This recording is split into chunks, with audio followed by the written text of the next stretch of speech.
the mic, they gon' play it on repeat. Cash 100 milli check, I get paid just to breathe. Kill it 24/7, cause I slay in my sleep. Flames pipe down when I enter in the convo.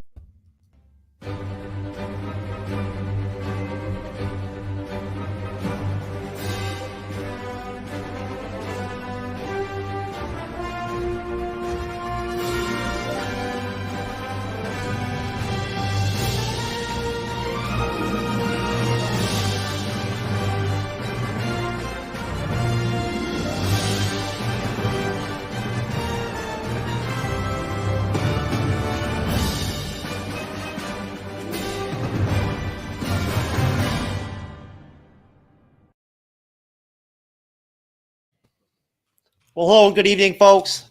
We are once again here on the MCU'S Bleeding Edge YouTube channel and podcast, doing a Wednesday evening main live stream discussional show like we always do, getting after it. Cybernetic Shark, my co-host, myself, Jeff S., aka True Knowledge, humbled to be the team here at the MCU'S Bleeding Edge YouTube channel podcast. We're here to do a DC films, I guess you could say, Black Adam, Shazam 2, type discussional type show here. We brought William, the host of the Geek Gauntlet podcast, to come on and whatnot, sort of, to, I guess, maybe bring some, shed some light on some things for me and Cyber and for the audience and whatnot in terms of his knowledge as far as DC Comics goes, and as far as the fact that he actually follows and covers the DCEU and the DC movies and whatnot weekly on his show with Shaw and Kat and the whole rest of the squad. That's a part of their deal. At that point, we got Mark Rutledge from Rutledge and Broadcasting Network coming out here shortly. That's going to be the team. And again, it's going to be all DCEU themed show for the first time ever in the history of the Bleeding Edge. We've never done one that I can think of. So, right, Cyber, this is it. This is our first one. Solely DCU, yes, because we have discussed other DCU projects and movies and stuff and episodes, but this is 100% DCU. And I love it. I think this is great. This was Cyber's idea. He put me on track on this shit real quick. He was like, look, Jeff, I'm done with this bored ass shit that you come up with and whatnot with these shows. We got to do something different, man. This ain't working. So, he's like, I gotta like straighten you out real quick on this DC shit and this DCEU shit real quick. No, I'm just playing. No, but it was his idea though. It was. And of course, William was the first person I thought to reach out to. Nate the Great was going to come on too, but he's too busy young man. And of course, we're always blessed to have Mark Rutledge pop up at some point. He rarely decides to guest with anybody, so you have to feel kind of special that he does. But Cybernetic Shark, how are you, my friend? I'm good, sir. How are you? Hey, you know what? I can't complain, man. Feeling better and better and better as the weeks go by, as you know. And hey, I want to know what the heck you eating, Cyber. That's what I want to know. You need to run that food a little too much. that sounds like it could be spaghetti, baby. Yeah, that's what it is. Ravioli or some shit. No, French toast. Oh, ain't no wrong with that, bro.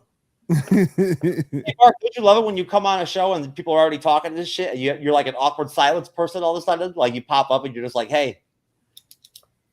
No, everything was frozen. And I literally just caught the last seconds of that, you jerkwad.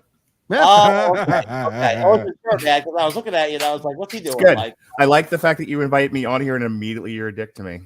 oh, stop. Come on now. I get that look like, okay. If I didn't question your balls at least one time at the beginning of the show, I just wouldn't be myself, man. Can I say that this is now the second time in a row I've been on your show and worn the exact same t-shirt? And to your listeners, I have more than one, I swear. I have more than one t-shirt. I have to believe, folks, I'm going to go ahead and second on that knowing Mark is, I mean, not that I know him that well, but knowing Mark as I do, I have to imagine that just like myself, Mark is a serious collector of friggin' t-shirts at the end of the day. He's got plenty, I guarantee it. Like 500. Yeah. It's like there you go. Ridiculous. Yes, I think what happened, Mark, is that honestly you got so tired of wearing a different t-shirt every single day of the year that you said, fuck it. I'm going to wear the same t-shirt two shows in a row at the Bleeding Edge. I wanted to just completely take over your show like the asshole that I am with the giant ego. And I thought, what better way to do that than to incessantly and mind-numbingly talk about my t-shirt collection? So far, this is going exactly as I planned it. Well, I don't really have any DC t-shirts, to be honest. I need to work on that. I mean, the only thing I have is like a Superman t-shirt that's pretty lame. Okay. I wish I had a DC Films, type t-shirt or whatever or something, a Batman t-shirt. At least Cybers at least has the Batman hat tonight. So I have a couple of DC comic character t-shirts. Would you like me to change on your podcast and put one on? No, you're okay. Okay. You're okay.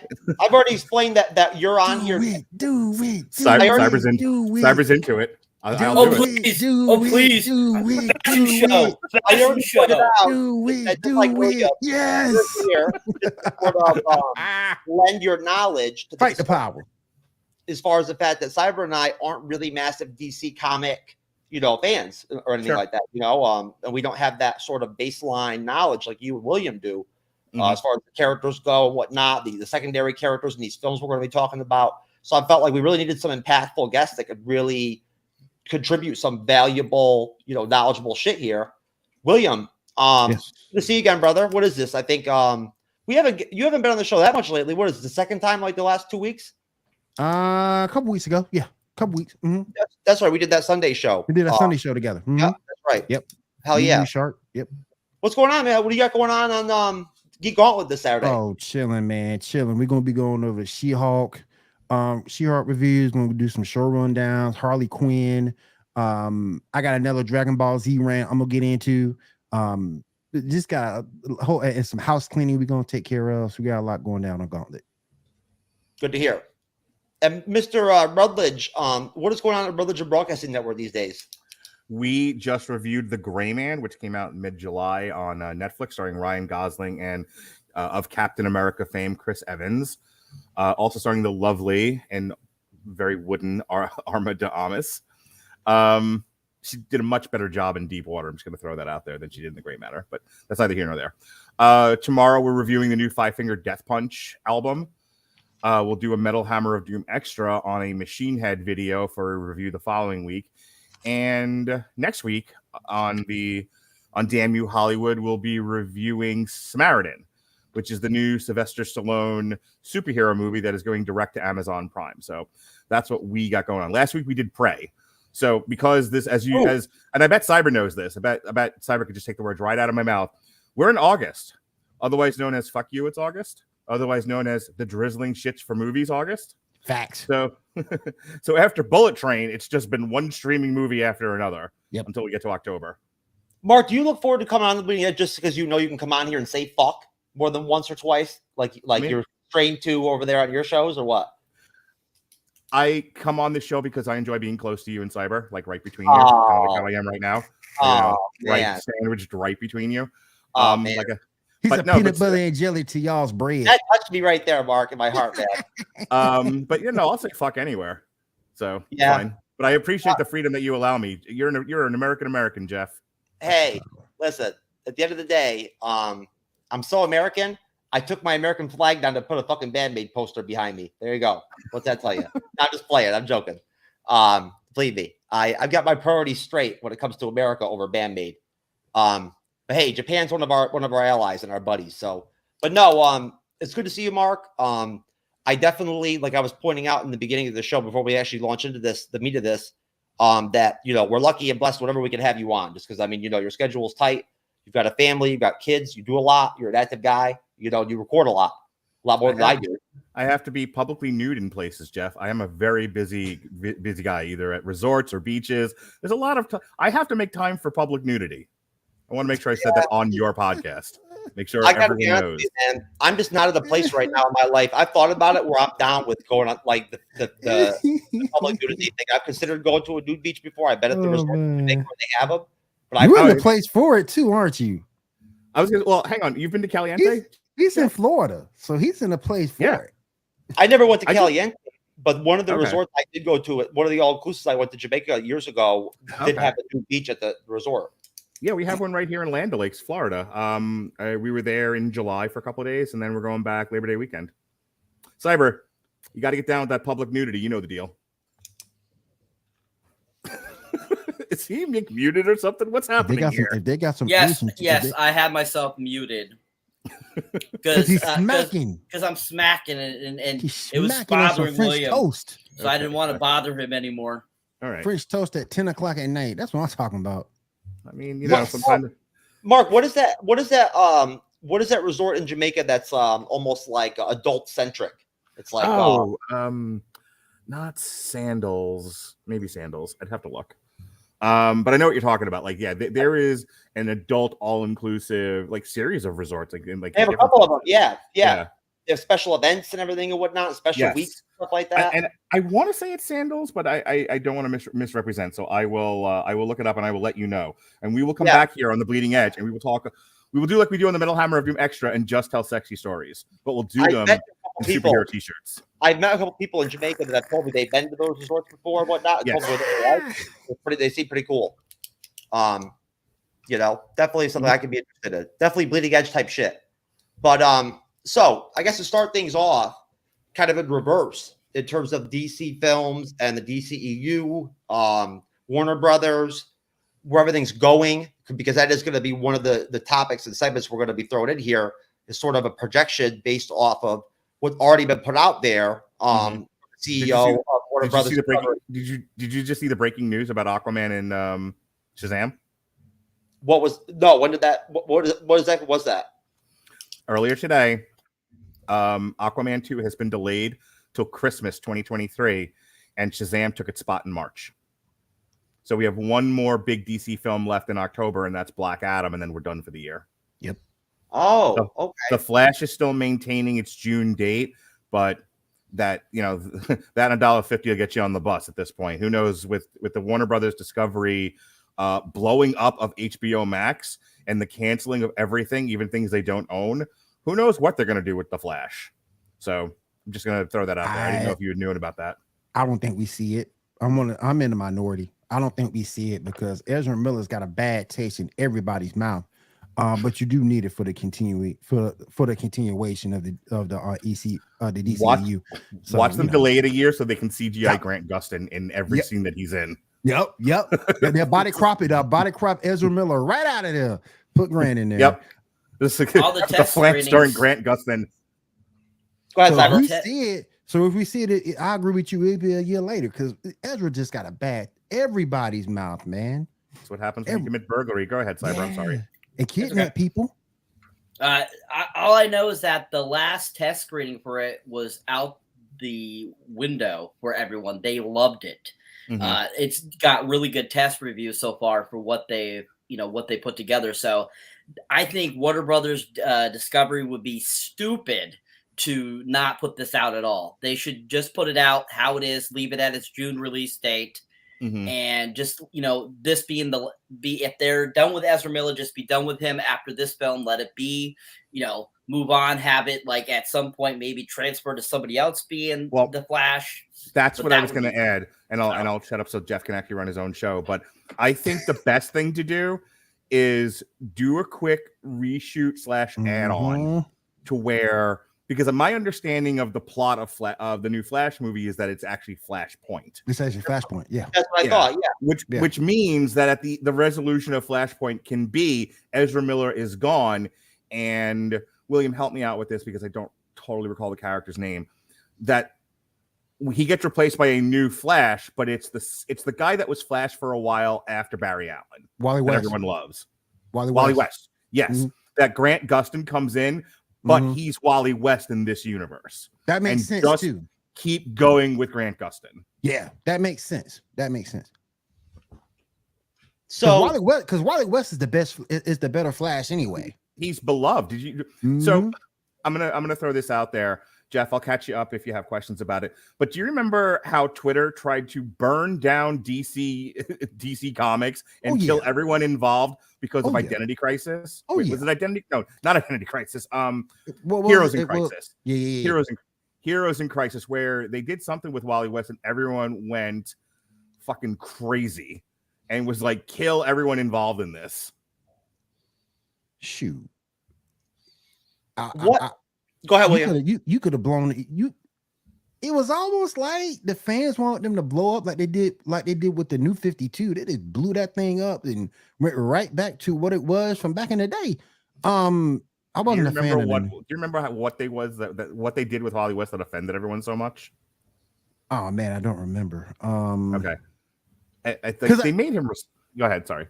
because I know on CW he got a Mhm. lot into it because he's really because of his sexuality. I know he drew a little bit of hate from that, but the guy who Okay. played him, is a great actor. I liked him as Wally West. Yeah, it was fine. Yeah, it was great. But yeah, it's like they want to blow it up like they blew up the New 52. That's what they wanted to do.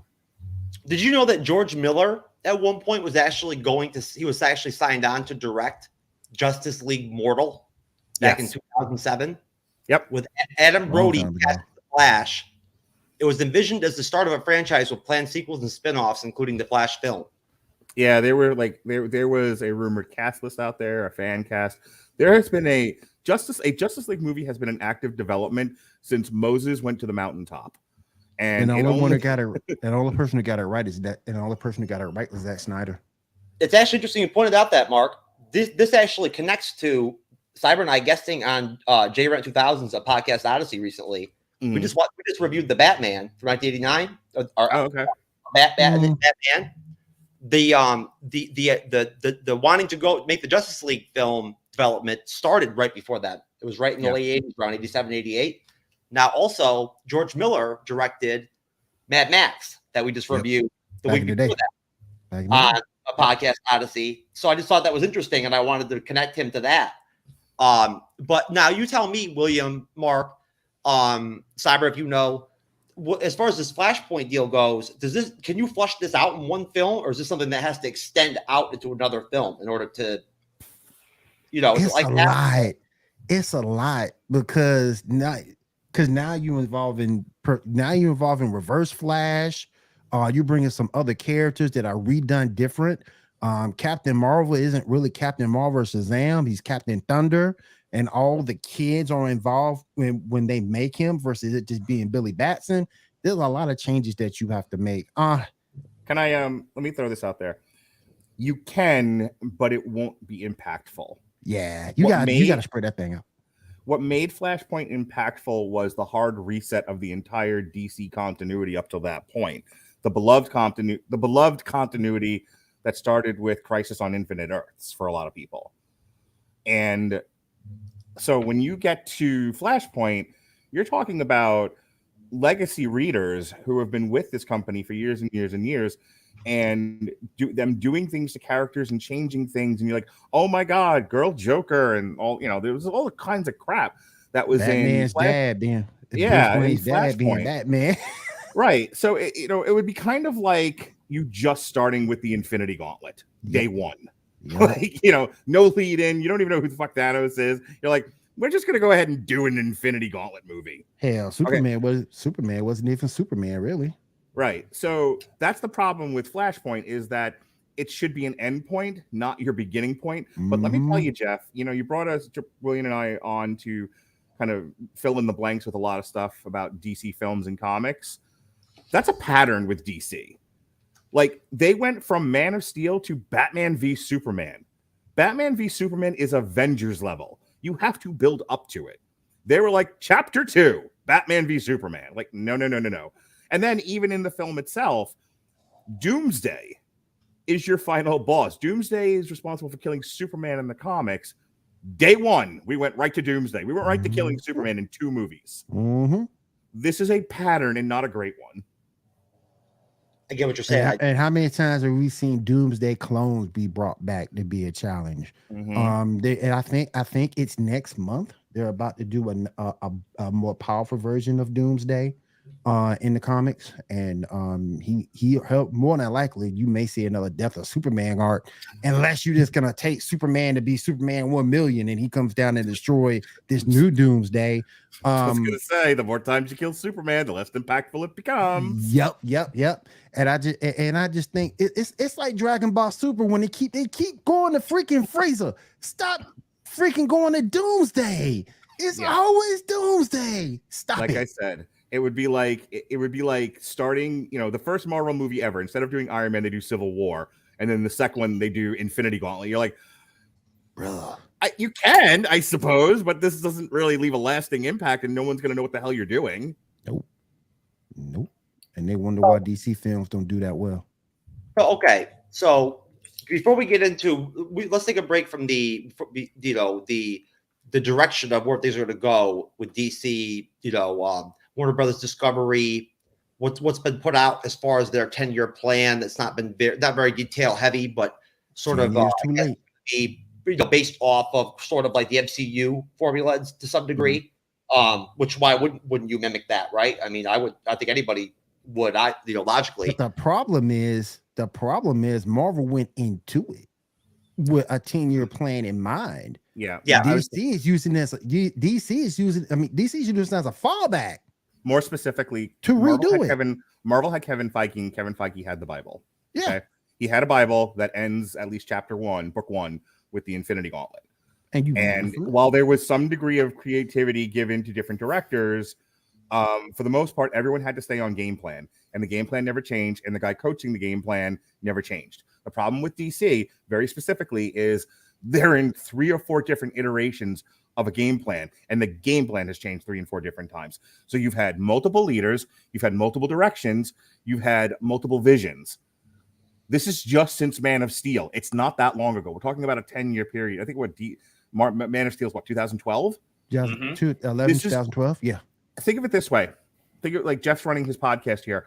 One week Jeff's running it, the next week Alexis is running it, and the two of them have 2 completely different ways of doing a podcast and a completely different vision. And then the third week Cyber's doing it, and he's like, we're not even going to do comic books anymore. We're going to talk about fucking, string instruments.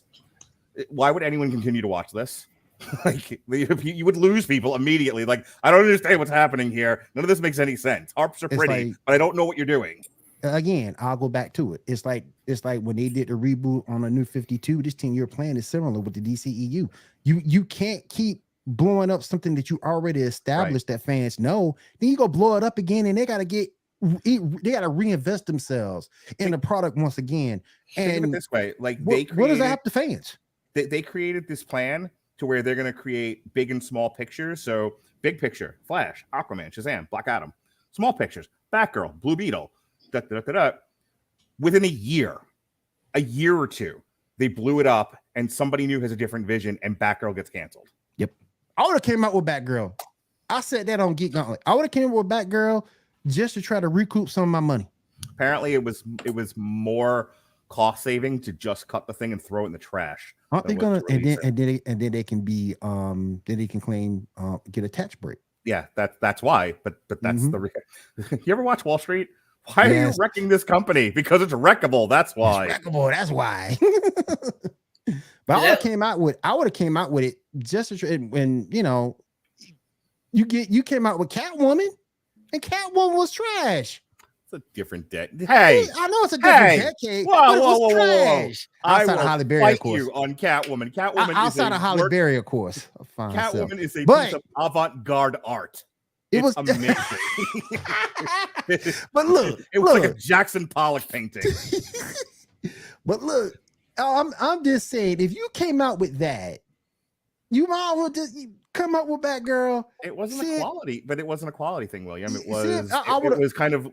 They Discovery came in, looked around at Warner Brothers, broke all the furniture, threw it in the fire, and said, "This will save us on electricity. We'll have heat now."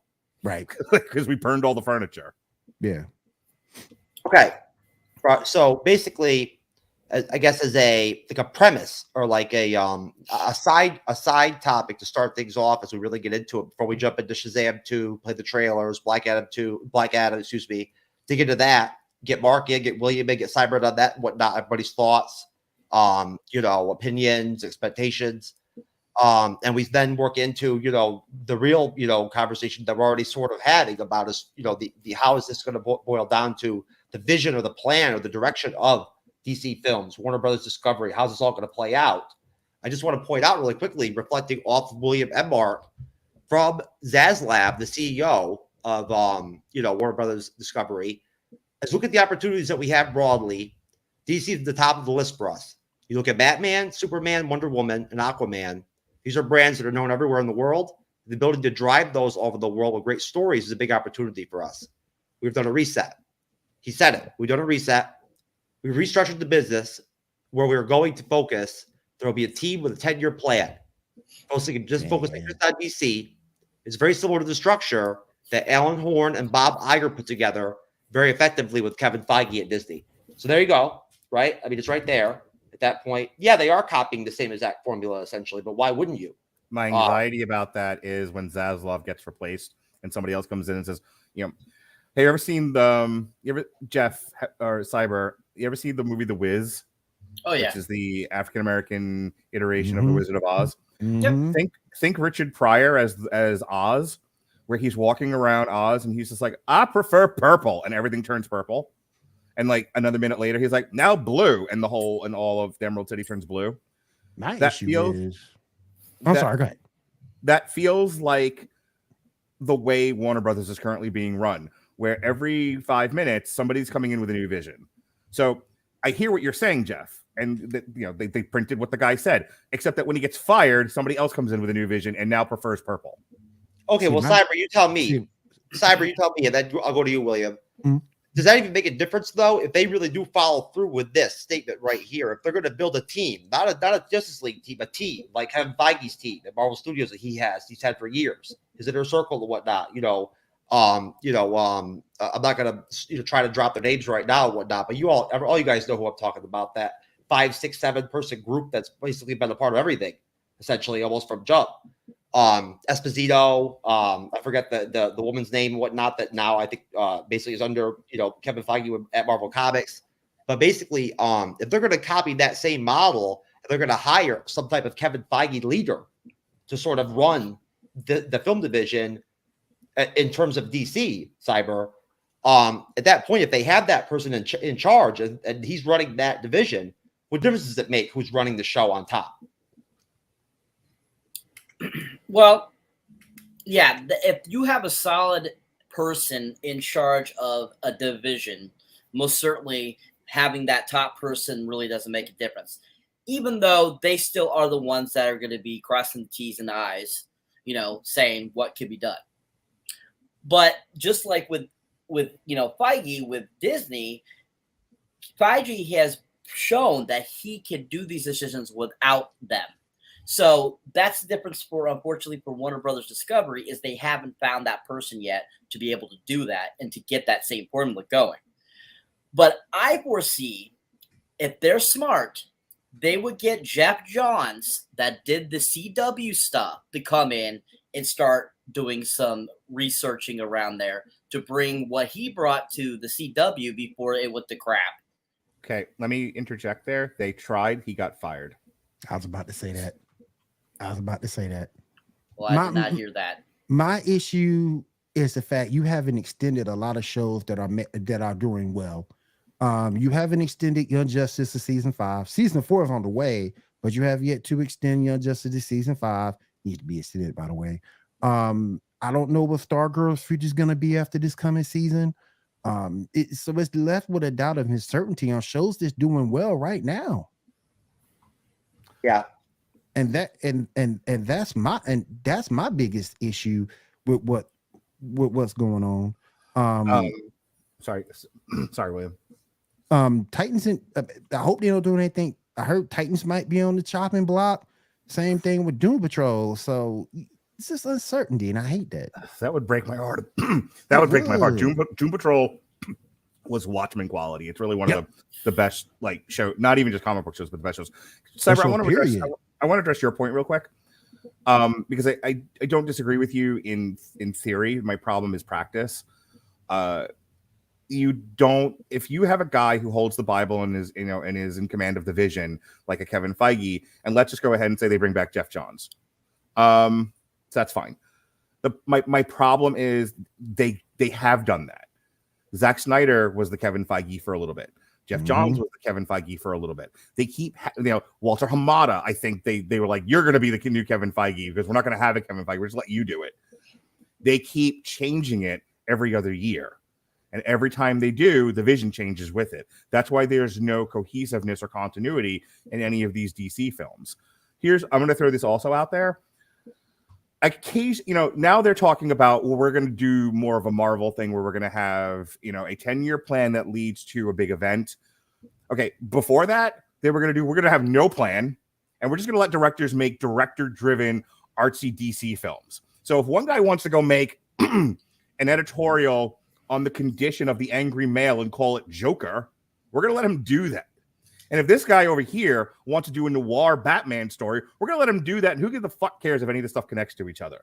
Which I'm at a point, and I think in terms of, you know, making money and trying to like build a fan base might actually be better off. Like at this point, we've had so many starts and stops with the cinematic universe. Blah, by the way, because I'm really tired of that phrase.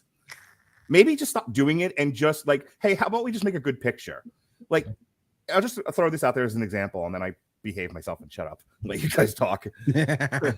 James Wan made a beautiful picture with Aquaman. It connected to almost nothing. He just kind of did Flash Gordon underwater.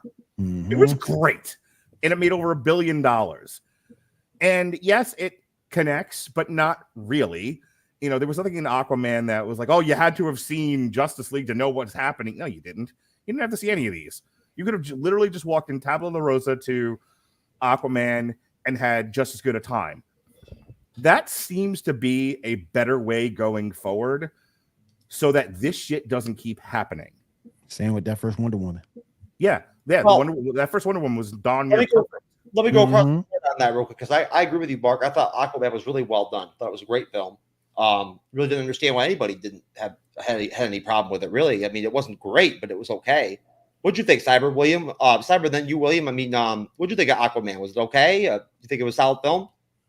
I saw it 3 times in theaters. That's how good I thought it was. So I thought it was very well done. I thought James Wan did a great job. I mean, I love James Wan as a director, period, anyways. Ever since he did Saw, I have been in love with him. So I would go see it if it was the most crappiest movie. If James Wan directs it, I'll watch it. So Did you see Malignant? I have not watched that. Oh my God! If you like James Wan, Yeah, you like that the movie. most James Wan-y movie ever. It's so good. My only issue with that movie is Sorry. my only issue with that movie is I wasn't in it. That was my only issue. I wanted to be Black Manta. That was my only issue, that I wasn't in it. But past that, it was a great movie. I thought it was a great movie. And you're right. I mean, connect to hardly nothing. But I thought that was a good movie. I thought that first Wonder Woman movie was great. The second one was trash, but the first one was very, very good. And I agree. If you stop trying to connect it, particularly if you're DC, because your 10-year plan ain't gonna work. You're too deep. You're too deep in at this point. So to come up with good individual films and go from there. Okay. I think Flashpoint is a good point to rectify all that, though. They could help recreate and reconnect in a good way if they are smart enough to figure that out, to really reconnect it all so that they can have a more fluent, cohesive Here's what I'll picture. tell you. In this imaginary scenario that we're all kind of kicking the ball around with, if they say, okay, Jeff Johns is going to run everything, then leave Jeff Johns alone for the next fucking 20 years.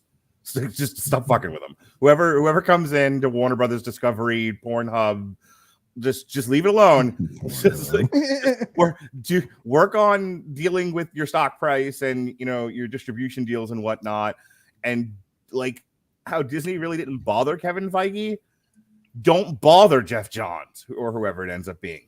My problem is, and I keep coming back to this, is they don't leave him alone and they keep firing people. So I don't, like I said, Cyber, it's not that I disagree with you from a creative standpoint. It's the pattern of not being able to maintain your people in charge for more than a year or two at a time. It's like it's like you're looking for a particular type of yes man, is what I think they try to do. I kind of put it to like Jerry Jones and the Dallas Cowboys. You know, Mike McCarthy's just there because he's a yes man. That's the only reason why he's there. And that's why I kind of think DC is Warner Brothers looking for that type of yes man that will go in a direction that they want the director to go down, not his own vision. If anyone that's ever worked has known that when a new manager comes in, they kind of want to put their own stink on things. Yep. And so they kind of throw out everybody else, and they'll keep a few people that know how to do shit. But for the most part, they just like clean house and bring in their own people.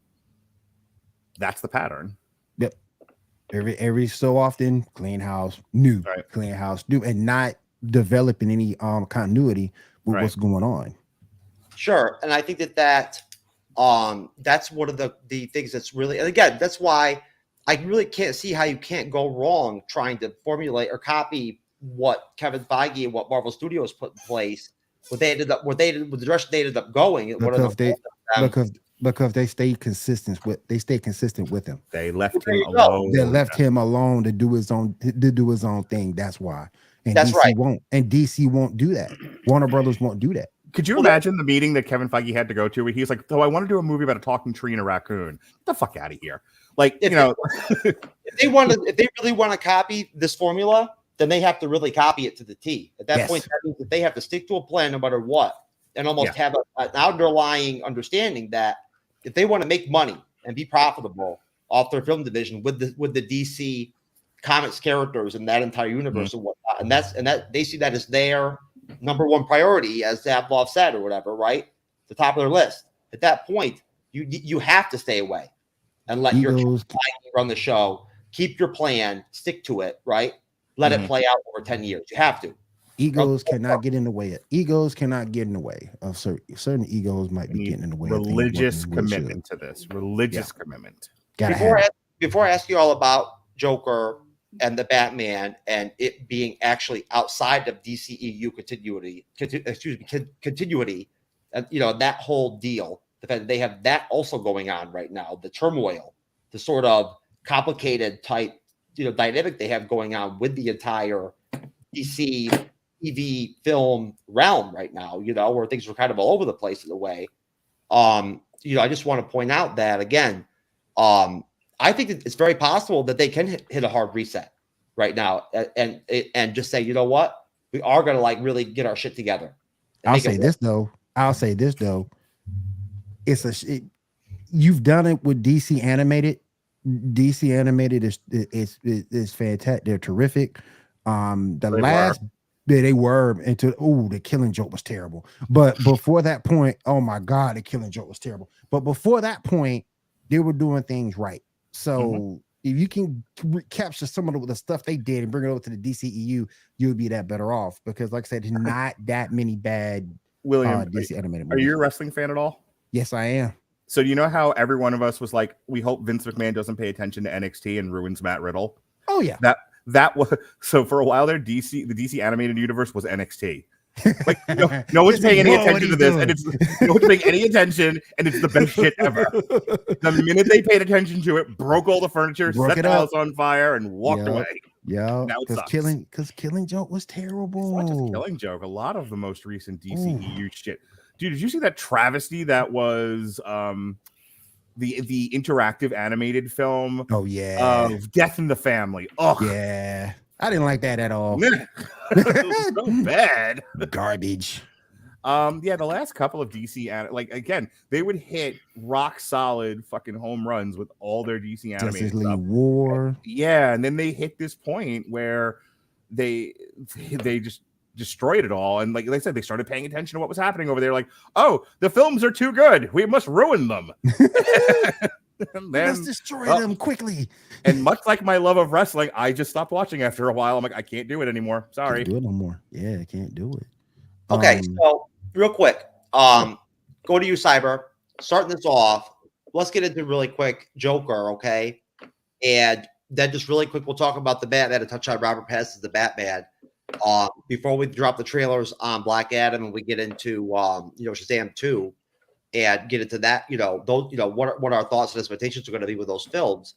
I just want to point out these movies right now that have already occurred, simply because we've all, I think mostly of all of us have already reviewed these films probably to some extent, but at the same time, I think that this is an underlying issue where this does present a hurdle in terms of pushing a hard reset right now. When you have this sort of discombobulation going on where you don't have that connectivity right across the board that the MCU had and did have throughout the Infinity Saga, where everything was on the same level, the same page. You had that continuity right across the mass spectrum. At that point, when you have the Joker come out and do as well as it did, right? Okay, that again does not fall into the actual DCEU universe or play into it. Going with you, Cyber. First of all, just real quick, your initial, your thoughts on the Joker. The fact that we're going to get a Joker 2 in fall of 2024 with Lady Gaga in it. Love Lady Gaga. And what it says or what it means in terms of this hard reset that they want to push, that they still have these productions, and they're releasing them that are outside of the actual universe. So I don't think that this new Joker or the Batman are gonna influence this at all. I think that this is still their other projects that they're doing on the side, especially with the Joker. The Joker is completely outside of the universe. It's its own universe. It's its own thing. So I think those are the reason why those ones are kind of like gun ho go forward is because they do not connect to any of the other DCU movies at this point. And I think that is going to be kind of their go-to for right now, that are going to help people re-entice them into wanting more from Warner Brothers for the DCU content. So, I mean, a lot of people loved Joker in 2019. They thought it was a masterpiece. They thought Joaquin Phoenix was amazing, all that kind of stuff. Same thing with the Batman. They did, it was considered a huge masterpiece as well. It was different. It was Batman Year 2 versus it being, a fully fledged Batman for a very long time, all this kind of stuff. So they were definitely original in what they were bringing out with these. So I think that's why these are doing so well, is because they are so not connected to the DCU at all. And so I think that's the reason why, just like everyone else has been saying, William and Mark have been saying, just make standalone films. That's what these films are doing. And that kind of reapplies what they're talking about. Okay. Mark, what do you think? What do you think about the fact that they are still following on with these releases and whatnot that are outside of the universe, while at the same time they're saying they're hitting this hard reset and they have this 10-year plan, right? I mean, I think what does that tell you? I think there's room in this world to do art pieces separate from your continuity. So let's take, for example, what if, while we were racing towards the Infinity Gauntlet, the Infinity War and Endgame in the Marvel, someone was like, but I want to do Squirrel Girl Kills the Marvel Universe, the movie. There's room in this universe for that. In a separate continuity, in a separate universe somewhere, why not make this really fun picture? I've already mentioned, Mark, I'd like to make a special private movie with Squirrel Girl myself. Damn. Get that tail up in the air. Anyway, pull that tail to the side, baby. Oh yeah, wiggle it just a little man. bit. But listen, there is room in this universe for art pieces separate from the continuity if somebody has a vision and a point of view and something that they feel like they need to say. Brings me to my second point. Joker did all that. That's why it made $1 billion. It touched all of us angry neckbeards, in ways nobody has. And sorry, making a joke, but no, it spoke to enough men in the world that we showed up in droves multiple times and brought it to $1 billion. Here's my problem, and I always have a problem. I don't think anybody who made a decision to greenlight a second one knows that that's why it made $1 billion. I think in their lizard brain, they went, oh, the Joker's popular. It's Batman adjacent. And that's why the nerds and the neckbeards and, and the trolls came out and saw this thing. No. You've missed the point entirely. Hear me. That's not why it made $1 billion. It made $1 billion because angry fucking people went and saw this and went, hey, finally, we're not being ignored. Hot dog. And it just happens to star a famous comic book character. That thing was an editorial on detachment and disassociation in society. No one seems to understand that.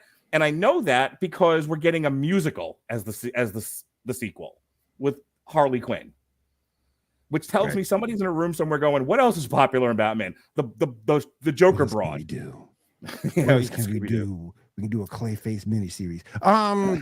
So you see what I'm saying? Like, I don't think this next one's going to do very well because I think it's going to miss the point. It's going to miss that editorial point of view. It's not going to speak to people. And it's going to be, oh, what's more popular Batman stuff? Put that in the movie. And this thing is going to bomb hard. And it's not going to bomb hard because it wasn't part of the continuity or any of that stupid shit. It's going to bomb hard because it misses the entire point of why Joker was popular in the first place. And I get that. I get that. But William, you tell me, I get the deal with the Joker. I get it that this Joker character in this Joker film, it probably wouldn't have worked with an extended universe anyway. Maybe I don't know. It was sort of an artsy, individualistic type of film or production. Yep. But William, you tell me. Again, I mean, is it a big deal? Is it negative at all, or is it just business? It's not negative at all. I don't think. I think we're going to continue on with the Batman, and we're going to have Matt Reeves doing the series on HBO Max with Gotham and everything, right? Yeah, I don't think it's a negative thing. I think it's a positive thing. It does keep your fan base interested per se. Hey, you're doing an anime all the time. When you see the last Dragon Ball movie wasn't really connected to nothing. Hell, there wasn't even canon. It wasn't even canon. They still came out with it. It's not doing that well right now, but they do it all the time. The last Dragon Ball movie, the one that came out last Dragon Ball, number one movie of the weekend this past weekend. But before that weekend release, when it first came out, because it got leaked on YouTube when it first came out, so a lot of people saw it on YouTube. And when it first came out, it didn't do that well. Now it's starting to catch up a little bit, but Screen Rant came out with an article saying it wasn't even canon, and it's like it's always being done, and I think you need to come out with little individual pieces just to keep the fans satisfied and interested in your product until your 10-year plan comes into vision. Now, my issue is that's 10 years. Are you gonna be invested and interested in their 10-year plan, seeing what the stuff they've already done? That's my issue. Because if you didn't like what was done previously, you watched it because you were a fan. You wanted to support it. You might not have liked it, but are you going to be interested with what they do coming down the pike? That's going to be my thing. That's actually a really good point. If you look at, they didn't just make a bunch of movies that led to this big event picture.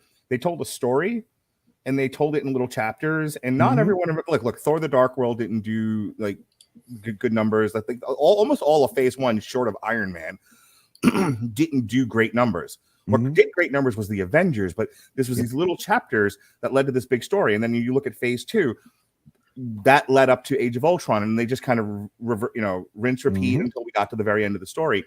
So what they did, so if you're not into Iron Man, but you are a huge Captain America fan, you went and you saw Captain America, and then he shows up in the Avengers with Iron Man, and you're like, oh, this is a pretty cool character. Let me see his, and now you're hooked.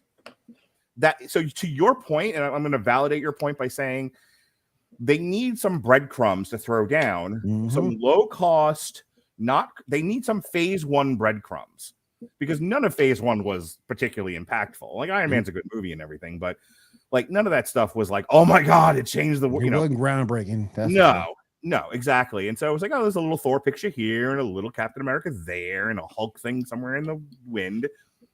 And then we got the Avengers.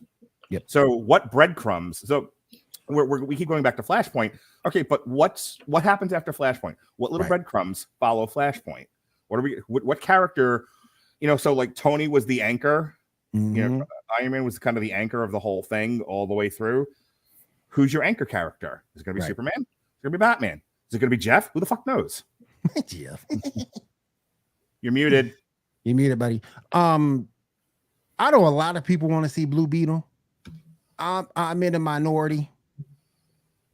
I'm not a fan. I'm not a fan either. There's two different versions of Blue Beetle. There's a white one and a Hispanic one, right? Yeah. You got Ted Cord. You got Ted Cord was the first. Jaime Reyes is the second. How much you want to bet there's going to be like an angry debate on Twitter that they didn't do the right Blue Beetle because he's not white? I wouldn't doubt it. I wouldn't doubt it. That's what I'm waiting for. Well, so I guess just to kind of wrap this up and whatnot in terms of this entire query, again, like you just pointed out bouncing off what you just said, Mark, and what you sort of like asked as far as like who's the Captain America, who's the Tony Stark, the Iron Man, to sort of I guess be the leader or like be the top dog in your Marvel, in your DC cinematic universe type deal. With the Batman being sort of going in his own direction right now, that really makes you wonder, kind of. I mean, of course, Superman's still there. We haven't had Henry Cavill in over 5 years as Superman. He's rumored to be in Marvel stuff now. Yeah, we've been hearing that. I know I've been seeing that. He's been rumored to be in Marvel Cinematic Universe for years. going to play Captain Britain forever, and but Mhm. no, he's also said at the same time that he doesn't Hyperion. want to do another Superman film. I don't know if he's contractually, obligated to do one at all, if he, or not. I'm not sure. But again, Cyber, what do you think? I mean, does that detract from the overall plans, of of DC films cinematically as a universe, that you have the Batman sort of in its own direction, doing its own thing? No. It's okay. You can eliminate. No, That's okay. I have nothing else to add to that except for that. Yeah, I don't think it deters from it all because, like I was saying before, it's its own little thing. It's its own little offshoot. It has nothing to do with the continuation. So it's that basic. That's right. And honestly, you tell me, William, even if they decided to bring Snyder back and do Justice League again, Justice League 2, right? With Ben Affleck as Batman, you could still have Pattinson's Batman, and you could have them coexist in that same cinematic. You still could. You still could. But because the continuation would be separate at that point. It would. You still could, but is that oversaturation? I don't think so, because because if you're in that particular instance with Robert Pattinson's Batman, it's from a different time period. It's from his younger time period. So you might be okay because of that point. So I think they would be fine. Because you see enough evidence with Robert Pattinson to know, hey, I'm year 2 Batman or year 3 if you go into that next one, versus Justice League Batman is already established. Sure, he has gray hair and everything to some extent and whatnot. But Mark, honestly, you tell me if I think the fans overall, if I understand the fans correctly in the DC fandom, they would like to see the Justice League 2 film done with Snyder, if that was a possibility. They'd like that to happen. But didn't they already say they were out on Snyder for that though? That's what I thought I saw. Well, you tell me, Mark. Wouldn't that possibly throw off the hard reset to some extent if they actually did decide to keep that, to reinvigorate and keep that going? Not necessarily. I mean, you're talking about, directors or craftsmen. If you tell him, hey, here's the movie you're going to make, and there's a script, the script follows a continuity. There's a story here, and you're like, okay, you're not here to create a new vision or anything like that. You're here to almost like a director for hire thing, but we like your style, we like your aesthetic, so come in and do. It's got like Edgar Wright with Ant-Man, like come in and Edgar Wright this thing up for us. But you still have to follow the guidelines and follow the script we gave you, which is why he didn't last on that project, by the way. He ended up getting Peyton, whatever the hell his name was. So you could absolutely look, if Zack Snyder wants to come in as a kind of a director for hire thing and just kind of put his artsy spin on whatever script they give him, I don't see why that's a problem. Not everybody has to be a writer director and push a vision forward. You can just carry out orders. Can that whole deal coexist along with the reset? Can they build in the direction moving forward for the future? I think you're asking me, is this going to confuse? I think you're asking almost. He's asking, is it going to confuse the fans if you keep doing that that's way, what I thought this was going. but then move forward? Probably, but who gives a shit? Yeah, who cares? Look, that's on the fan at that point. Right. If you're sitting in the theater going, I understand. What continuity am I watching? It's fine. You'll enjoy the movie just the same. As a loose DC fan myself, I'd love to see Snyder come back and do Justice League 2. I feel like business that needs to be done. Plus, it's Batman. I mean, at the end of the day, who hates Batman? Well, I was gonna say, like, Zack Snyder I thought he did a really good job with Army of the Dead. He's not a bad director. I know, even Watchmen. I don't love the movie. I love the series. It's phenomenal. It's like right up there with The Wire. The series is amazing. Oh, the series is peak TV. But and while I didn't love his iteration of The Watchmen, that's not necessarily because he's a bad director. He's a very artsy, very vision directed director. So I think you give him some parameters to work with, and if he's not going to let his ego get in the way of it, I think you can get a really nice picture out of him. Well, plus we got John Jones. Hey, I think Watchmen was a great freaking movie. I really did. I thought it was well cast. But Can I just say we got John Jones at the end of that, and it's like I've been waiting for John Jones to make an appearance in the DCEU, and it's like we finally got it, and then now you tell us Be he's not happy with Supergirl and shut up already. No, I'm just kidding. we're way behind on doing it. But Cyber and I recently were talking about it, and I actually we've got a new female guest coming on. That's has a podcast herself named Abigail. She's going to be doing our She-Hulk episode 2 review on Friday evening at 9:30 p.m. Eastern, live on the MCU's Bleeding Edge YouTube channel, Rumble, Twitter Live, Facebook Live, all those wonderful places, Twitch. Bottom line, we're talking about doing a Snyder Cut review for the first time, finally, like a 4-parter, and they'd be like combining it and doing 2 shows over there by her and then 2 by us. And I'm looking forward to it. I hope we end up doing it. I'd love to. I've always wanted to review Snyder Cut. Cool. Alexis, Robert, and I did it when it came out. We just did the whole thing, audio only, because we weren't doing StreamYard at the time. And I believe we all were not glowing, but we definitely were positive on it.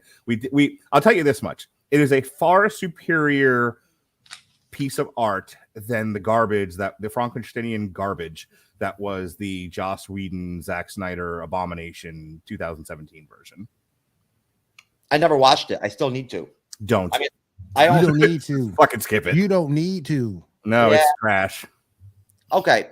Well, let's move on. Shazam 2. All right. Let's play the trailer and then let's jump into it.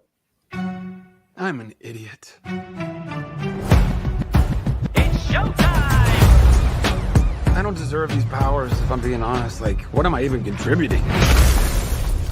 Ow! There's already a superhero with a red suit with a lightning bolt on it. Aquaman is literally huge and he's so manly. And Batman is so cool. And I'm just me.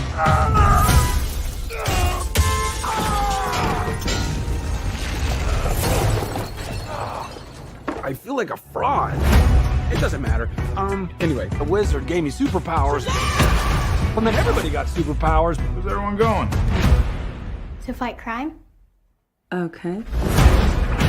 Now everyone's kind of like doing their own thing, and I'm the only one trying to keep it together. You understand I'm a pediatrician, right? Come on! Now let's get down to business. Listen to me, Billy. The fate of the world depends on it. The daughters of Atlas are coming for you. Children stole the power of all the gods. This is very personal, Billy. Look, I might not have as much experience as you because I'm not super old like you, but I've seen all of the Fast and the Furious movies, lady. It's all about family. Family! Guys, that was a signal. Introducing the star of our show. His name is Shazam! Now let's get down to business. Your world will not survive this. I don't know how we fight powers like this. You think I know how to fix this dude, but I really don't. Billy, everyone can be worthy. Let's give it a chance. Now go fight for your family. Go fight for the world. Hurry, step right up. You wouldn't want to be anywhere else in the world right now. I just threw a truck at a dragon. I love my life. Let's get down to business. Hell, let's get down to business. Can I get a witness? I'm still mad. Stop. I'm still mad that Mary Marvel got recast, but that's just me. Well, starting off, I guess probably logically, I guess Mark, what are your thoughts on Shazam 2 based off just what do you think of the trailer? Oh, I think it's great. I'm really excited about the movie. I'm a little annoyed it got pushed to March, but that is no longer the correct time. It's not Christmas anymore. But it looks great. It looks a lot of fun. I took my kids to see the first one when it came out. It was a breath of fresh air. It was so bright and airy and fun and not the dreary, depressing, fucking suicidal Zack Snyder universe that we were getting before. Like it had this really wonderful color palette to it. It was comedic and my kids loved it. I had a great time with it. I'm excited for this one. This one looks like they up the ante, they up the action. It's a little familiar in the, the second movie is always the one where the superhero is sort of questioning themselves, and is struggling with being a superhero. But there's a reason why. Yes, Satan. There's a reason why familiar sells as much as it does. People they don't like different, they like familiar. So the fact that this is following in typical superhero trope sequels is fine with me. This isn't meant to win an Academy Award. This isn't Nomadland. It's fucking Shazam. It's fine that it's familiar, and I'm excited for it. Okay, William, what do you think? I mean, like I said it before. I'm mad that Mary Marvel got recast. I was a big fan of the young lady that played her before, but it's all good. But I think it's great because you saw some changes from the first one. You saw the suits got upgraded. I love that. That was fantastic. It looks like the action's been upped a little bit, as was previously said. I like that too. I think it's gonna be a great fun movie. Movie that you can go take your kids to see, and a movie that your kids might be able to relate to a little bit, which is a little bit different for a lot of movies. Your kids might be able to classic hero. That classic hero power fantasy that appeals to kids. I hope that is what makes it successful. That people are like, yes, this is the movie to bring your kids to. Yep. Cybernetic Shark. I'm sorry, William. Cybernetic Shark. What are your thoughts on the Shazam 2 trailer? Did it do anything for you? Did you enjoy it? Oh God! As soon as they dropped it, I watched it like 5 times. Because I absolutely love the first film. I think the first film was perfection in the DCU. And when they said, they were coming out with a sequel finally, I was like, thank God. I'm a little upset that it took them so long to get this one out, especially because Billy Batson has matured quite a bit in the last 4 years. He's like 30 now. He's like, he's 20. He's like 23. 24 now. Come on. And so I was a little perturbed by that, but this trailer looks fantastic. I love the soundtrack. I thought that the song they chose was really fun for it. I love that scene with him with a pediatrician. That's PJ Bryan that's in that scene. Yep. He's a character actor that has been in several films over the last 20 years. And I think that scene just shows what Shazam is about and that comedy element that they bring. But yeah, definitely the improvement on the suits. I agree with Mark and William. And I just love the whole family dynamic there too with the film. And I love that they brought back majority of the people that were in the first film that played the superhero versions of those kid characters. And I absolutely love that kid that plays the Crutch Boy. I forget what his name is. The kid in real life is actually related to Brian Grazer. He's his nephew. And Dylan Frazier, I think is his name, Grazer. But anyways, I love that kid. I think I was so glad to see that he was coming back to play that same character again, because I think he was absolutely hilarious in the first one. And but yeah, this just looks like it's gonna be action packed. Bringing in Lucy Liu and Helen Mirren too, and seeing Digimon Huzon back too.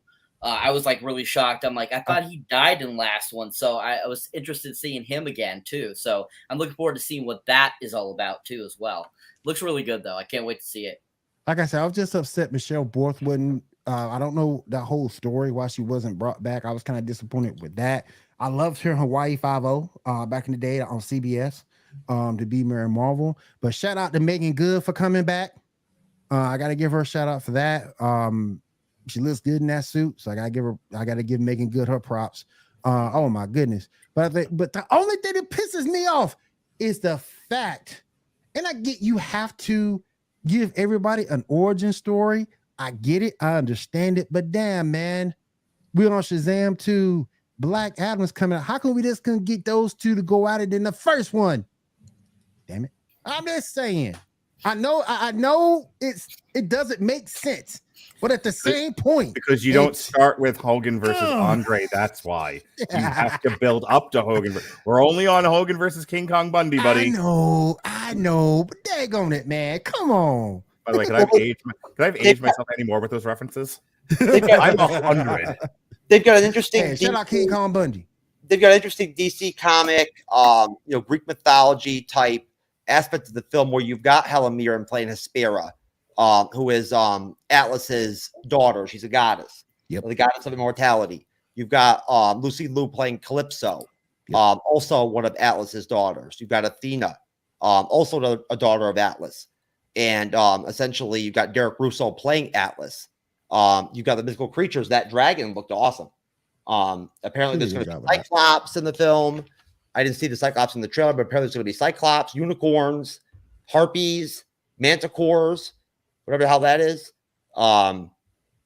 So essentially, like a scorpion lion deal, a manticore. Yeah, I think it has a scorpion tail with like a lion head or something like that, right? But no, I thought I think didn't you see the one that just came out or came out in 2020 actually?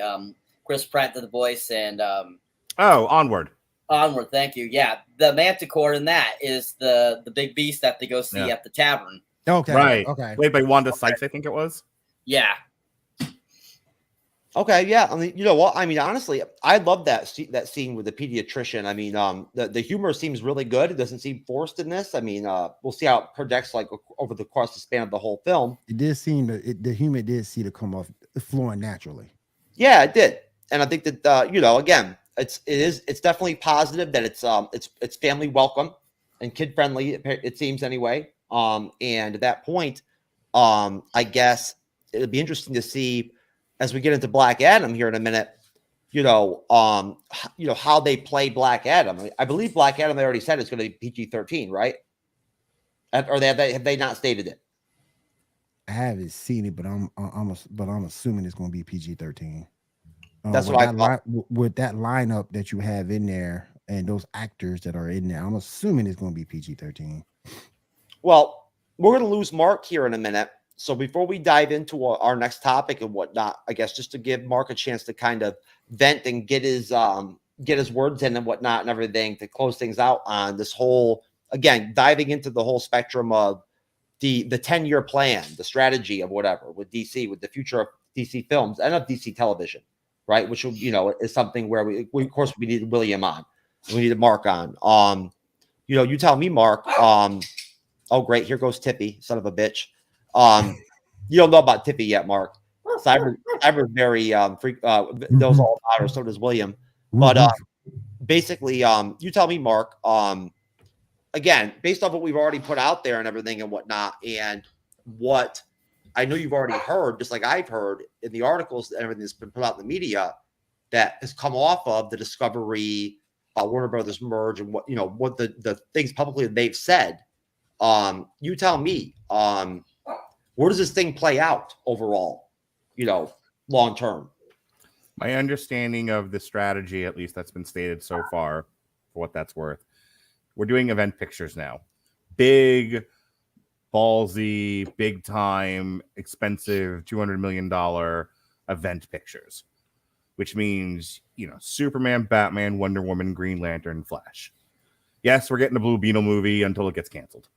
But, will we see the second tier DC characters show up in these things? Your Supergirls, your Batgirls, etc. Maybe, but they'll show up in other people's films. So, like, Black Widow doesn't get her own film; she shows up in Iron Man 2. I think that's the formula that we're getting. So you'll get a Superman movie with another, couple of characters that aren't big enough to hold up their own. You'll get a Green Lantern movie, but it'll have lesser known characters in it. And those people are not getting their own movies or their own shows or anything like that, which I think is fine. Here's what I hope to see happen.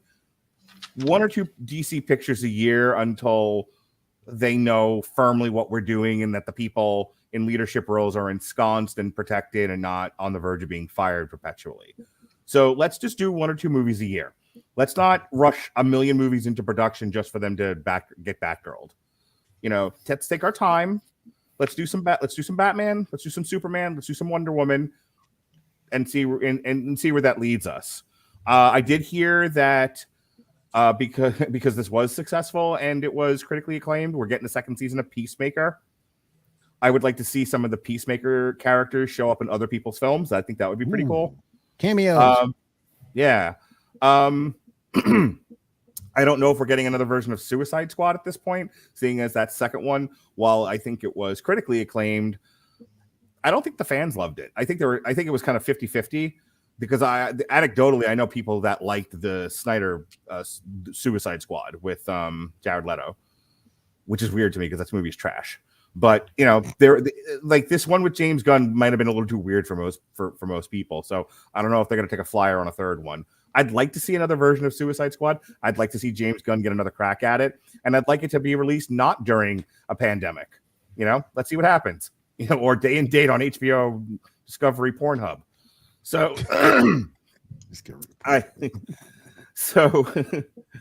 that's what I'd like to see. I'd like to see a third Wonder Woman that isn't hot garbage, because that second one, oof. Now another Wish movie. Ugh. That was a Wish movie. That's all that was. Oh my God. Terrible. So yeah, I mean, I don't know how much that answers your question, Jeff, but that's what I hope happens. I'm cautiously optimistic. I'm very much a lot of people on my network tend to be negative, tend to downplay things, tend to shoot them down. I'm cautiously optimistic. I'm a wait and see what happens kind of guy. Like, show me something and impress me, and I'll react accordingly. So far, not so much. How much you want to bet? How much you want to bet Twitter will get mad if they do the wrong Green Lantern? Guy Gardner, everyone. Oh. Guy Gardner, everybody. I feel pretty optimistic too, and that's not because I know a lot about Zaslav or because I know I have an inside scoop or whatever as far as what their plans are or what they're going to do or anything like that behind the scenes. Hang on one second. No, William. They're going to do the wrong Green Lantern, but it's going to be the Muslim with a gun version. Don't do that. And Twitter will just explode. That'll be the end. What causes the end of Earth as we know it? Muslim Green Lantern with a gun.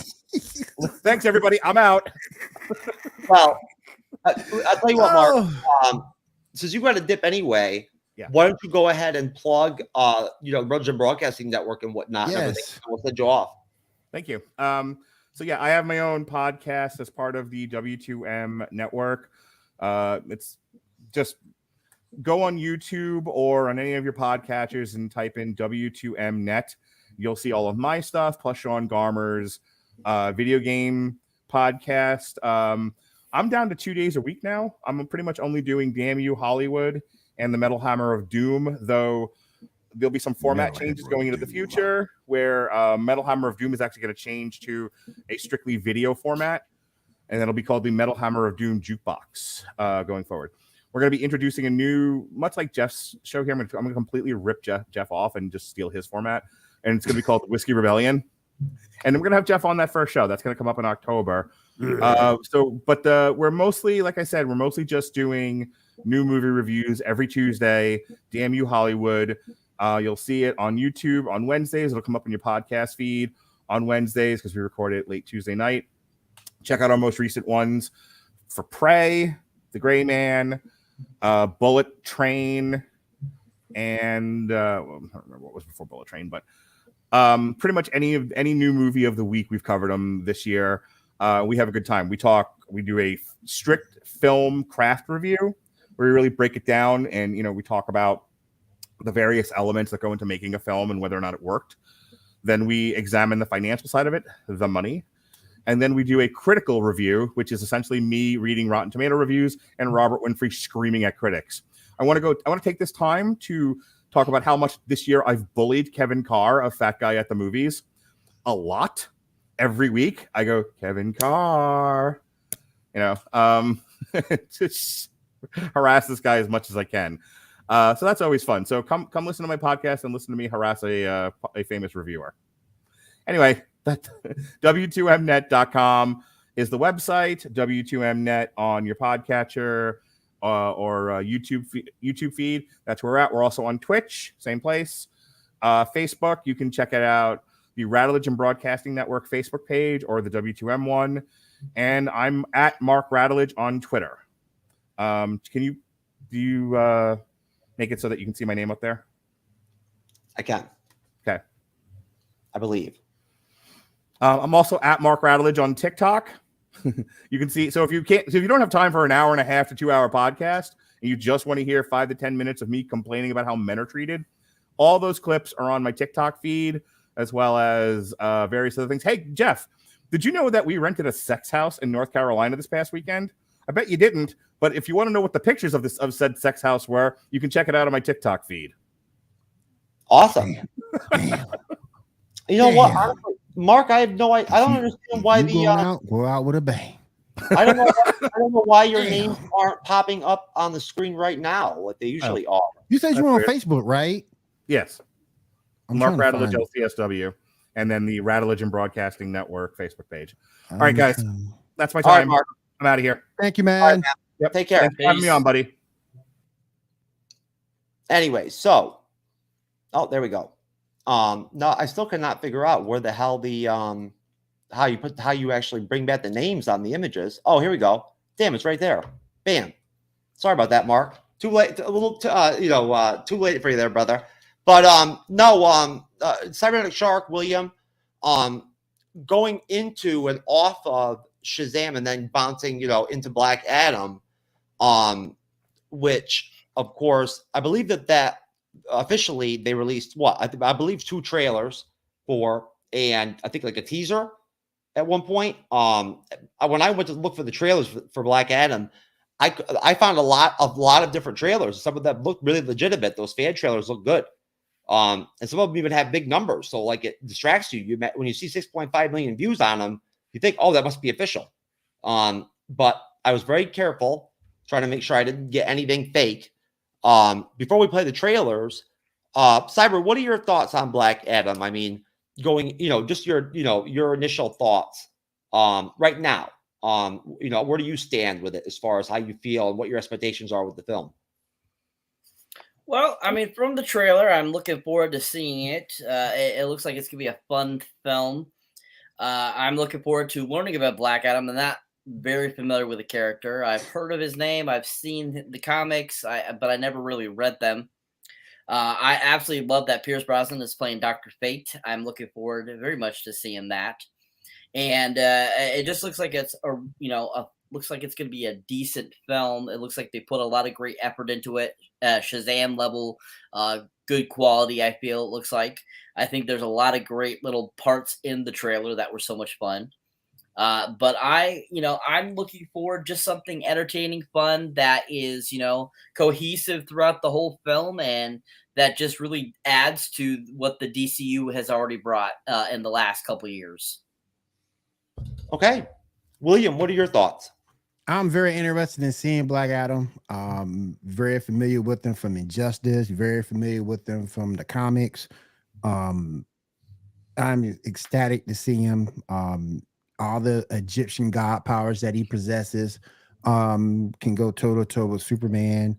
I'm very interested in seeing what he brings. Also very interested to see the character. We're going to see Dr. Fate. We're going to see Hawkman in this movie.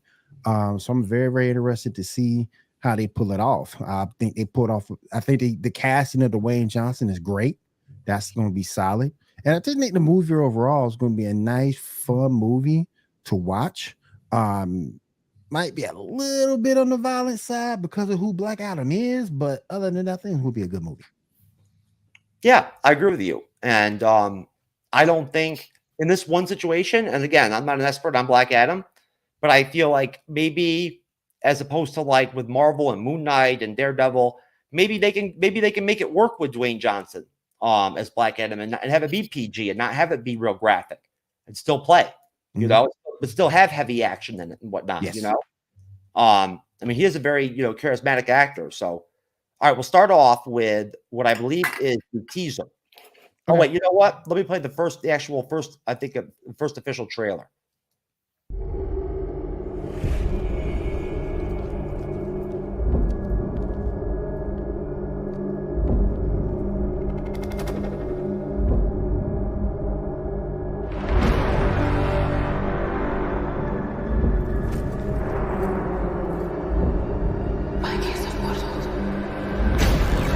She's out.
not a gift,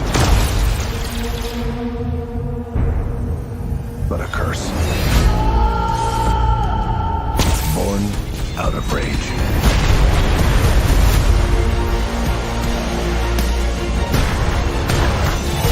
Black Adam. You believe you are not worthy, but you have two paths.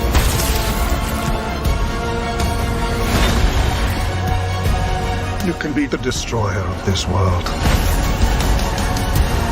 or you can be its savior.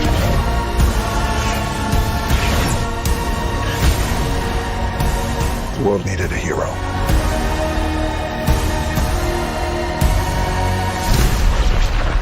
Instead, it got me.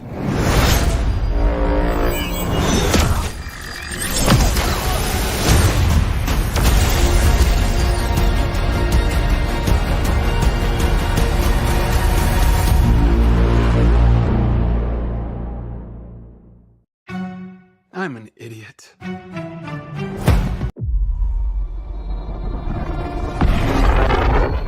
Black Adam. What have your powers ever given to you?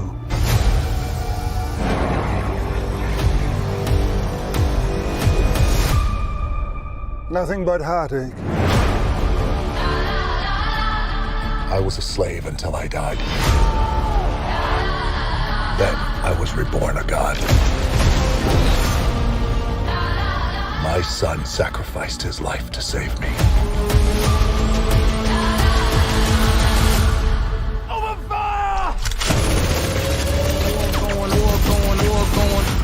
Now, I kneel before no one.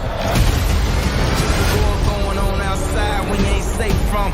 In this world, there are heroes I feel the pain in my city wherever I go. and there are villains. Heroes don't kill people. Well, I do.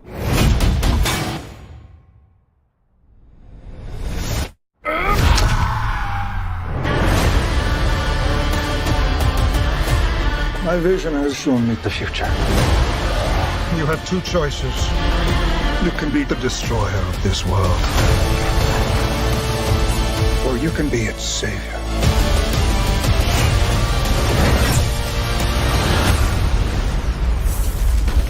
That's up to you.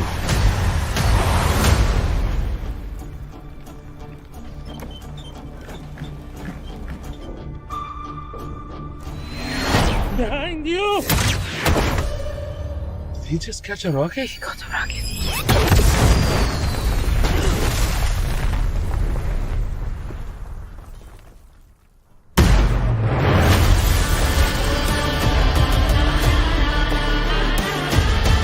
All black everything. You know my fresh coat.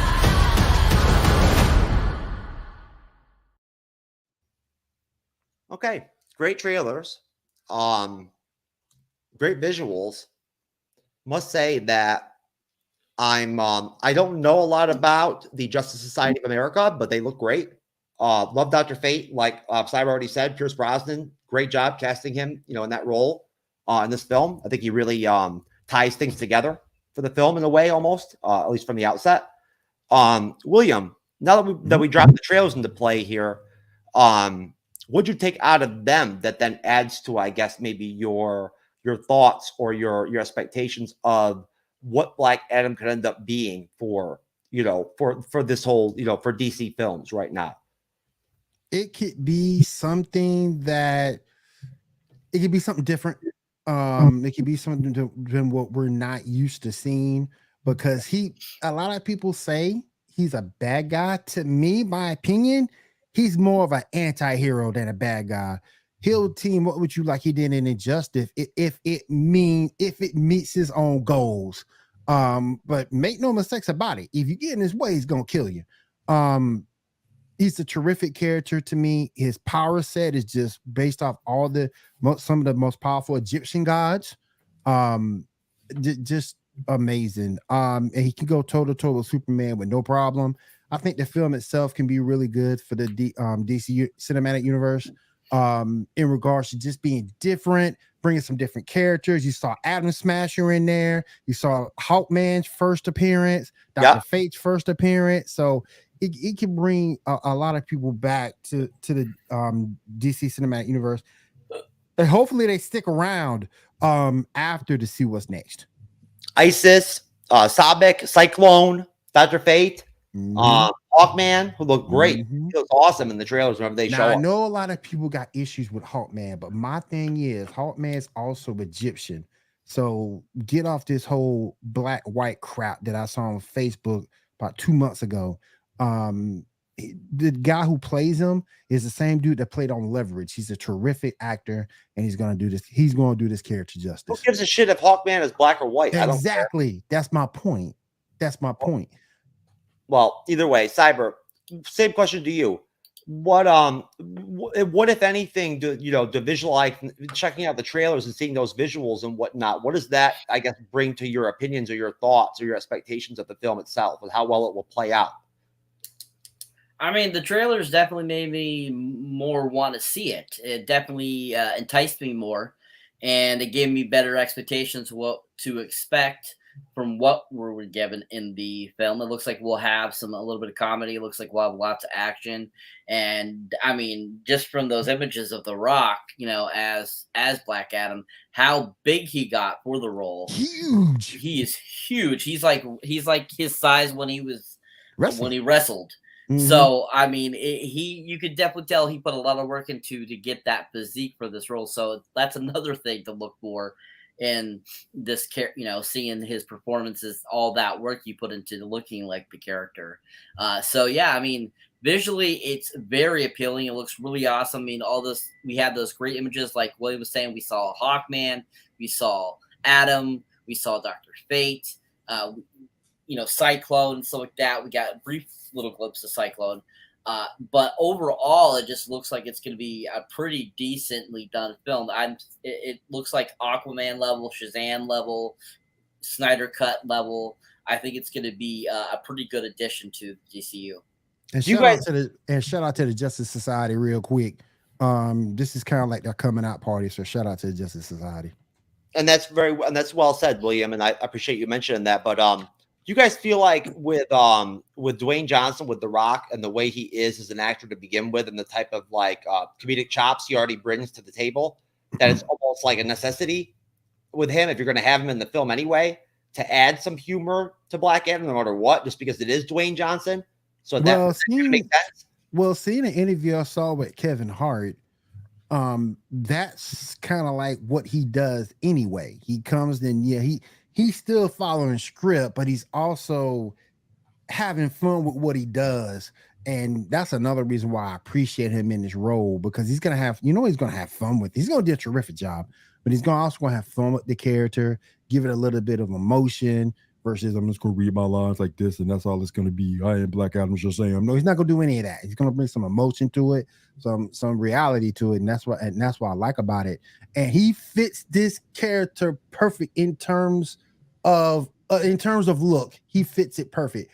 Rock runs about 6'5", 6'6", 275. So he's gonna fit this character perfect. And one day, because of this, I'm gonna get my Black Adam versus Shazam. I don't care if it's Black Adam 2. I don't care if it's Shazam 3. I'm gonna get it one day, doggone it. And it's gonna happen because of this movie. So everybody go out and support it so I can get my big on-screen battle. I don't see how that is not the ultimate goal. I mean, gotta be.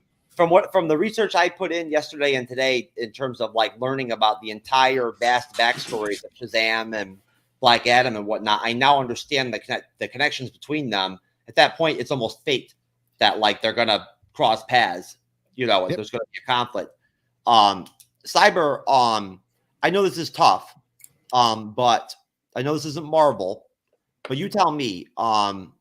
I don't want to pit Shazam 2 versus Black Adam, but I mean, would you say that it's fair? I would guess that Black Adam will probably do better box office wise than Shazam 2 will. Would you agree? I would think they'll be equal. I think that they'll both make about the same amount. Because you have your hardcore Black Adam fans and you have your hardcore Shazam fans. And I feel that at the playing field because we've already had a Shazam film and there's such a great love for Shazam. I think that it'll still bring in the numbers to compete with Black Adam coming out in October. And so I think they'll both be around the same box office wise. Okay. And William, what do you think? Same question, but also, are your expectations high enough to where you think it's conceivable that either one of these films could possibly come close to $1 billion?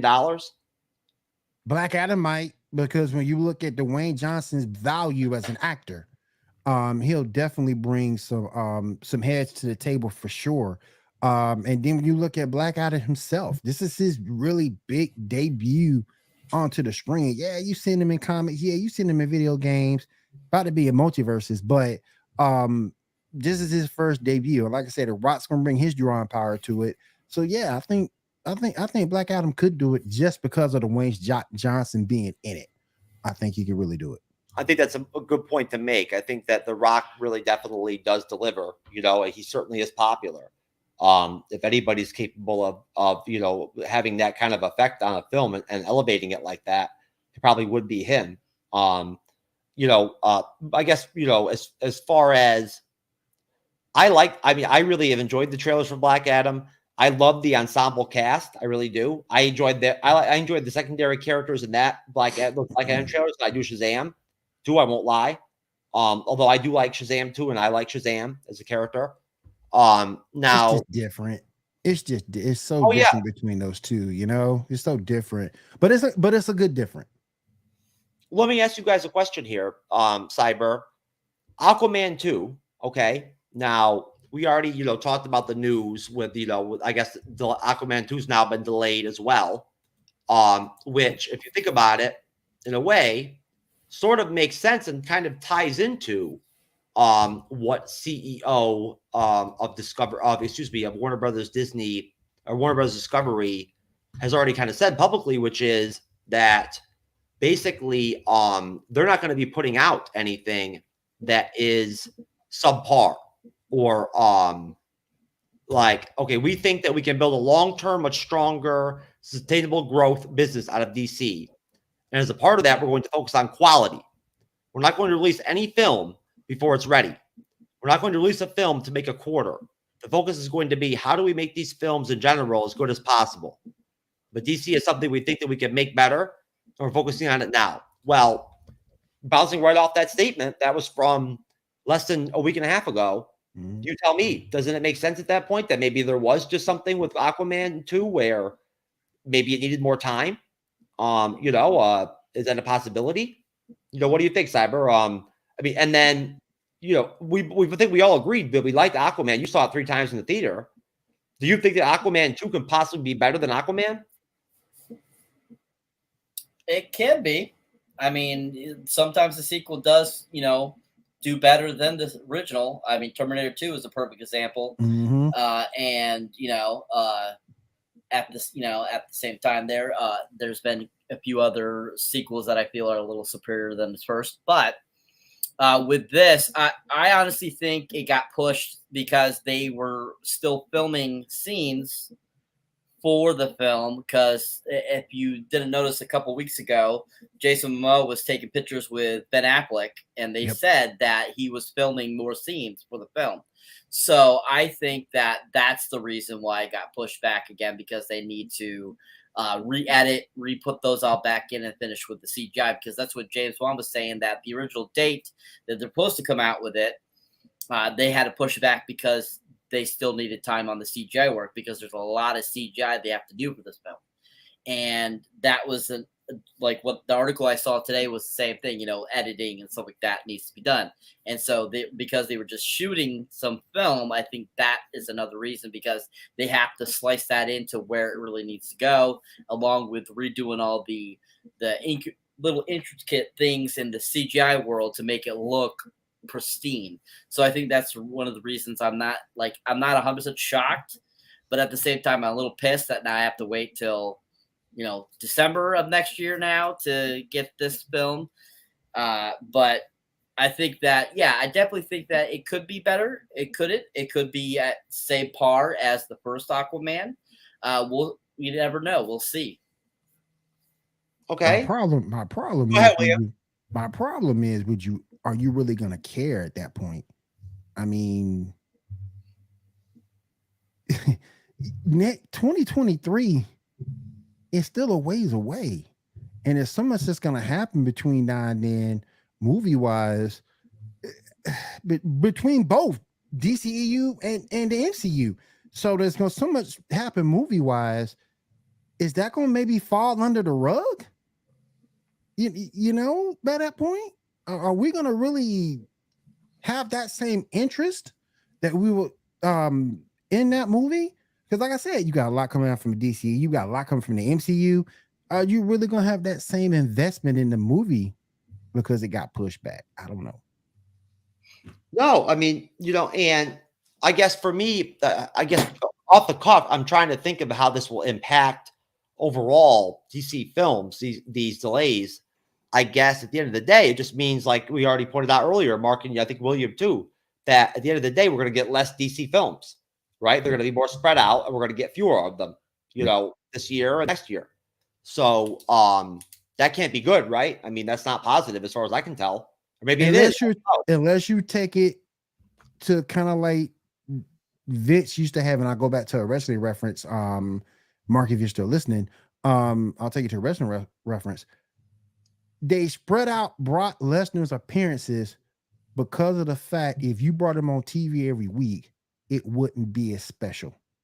So that might be the same route maybe DC's trying to do, spread it out so you were appreciated more. That's just a guess on my part. Okay. Cyber, what do you think? Do you think that maybe this focus on quality, right, over volume, that like again, this Zaz law basically already put out there with this focus on quality, maybe that is a good thing. Like maybe these delays are necessary. And this actually falls in line with them wanting to clean house. Quality isn't always the best, because sometimes if you focus too much on the quality, you can overqualify it, and you can actually hurt the film by doing that too much. And I've seen that happen with films. I've seen them like, oh, it's got to be this perfect and this and that, and then when they end up putting out, I feel like it's basically a giant train wreck, and it doesn't do anything, and it's just not any good. And them trying, if they want to try to compete with the MCU by putting out less films, they're not going to be able to compete with the MCU, because the MCU is still putting out just as many, is putting out way more films than them, and it's just as good quality. I mean, it's always top notch, always. Right. So I mean, they just need to get on the ball and get things cracking properly is really the issue here.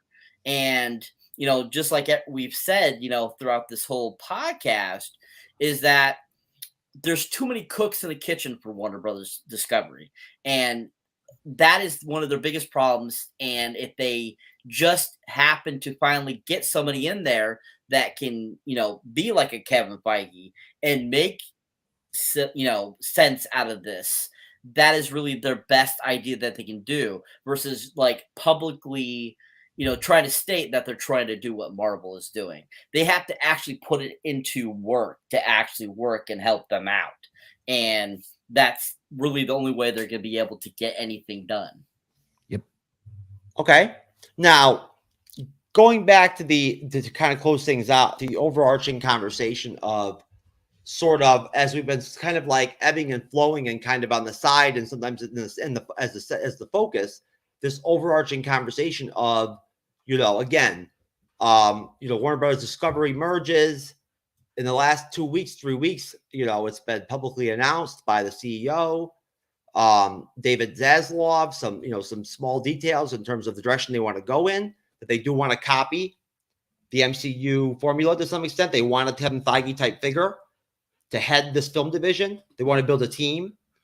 And which actually, when I read that article, I actually misinterpreted that and actually took that as in they want to build a new team, like a new Justice League team or something like that. I didn't realize at first that what he meant was they want to build a whole team, like the Kevin Feige team, his squad, right? Which I like.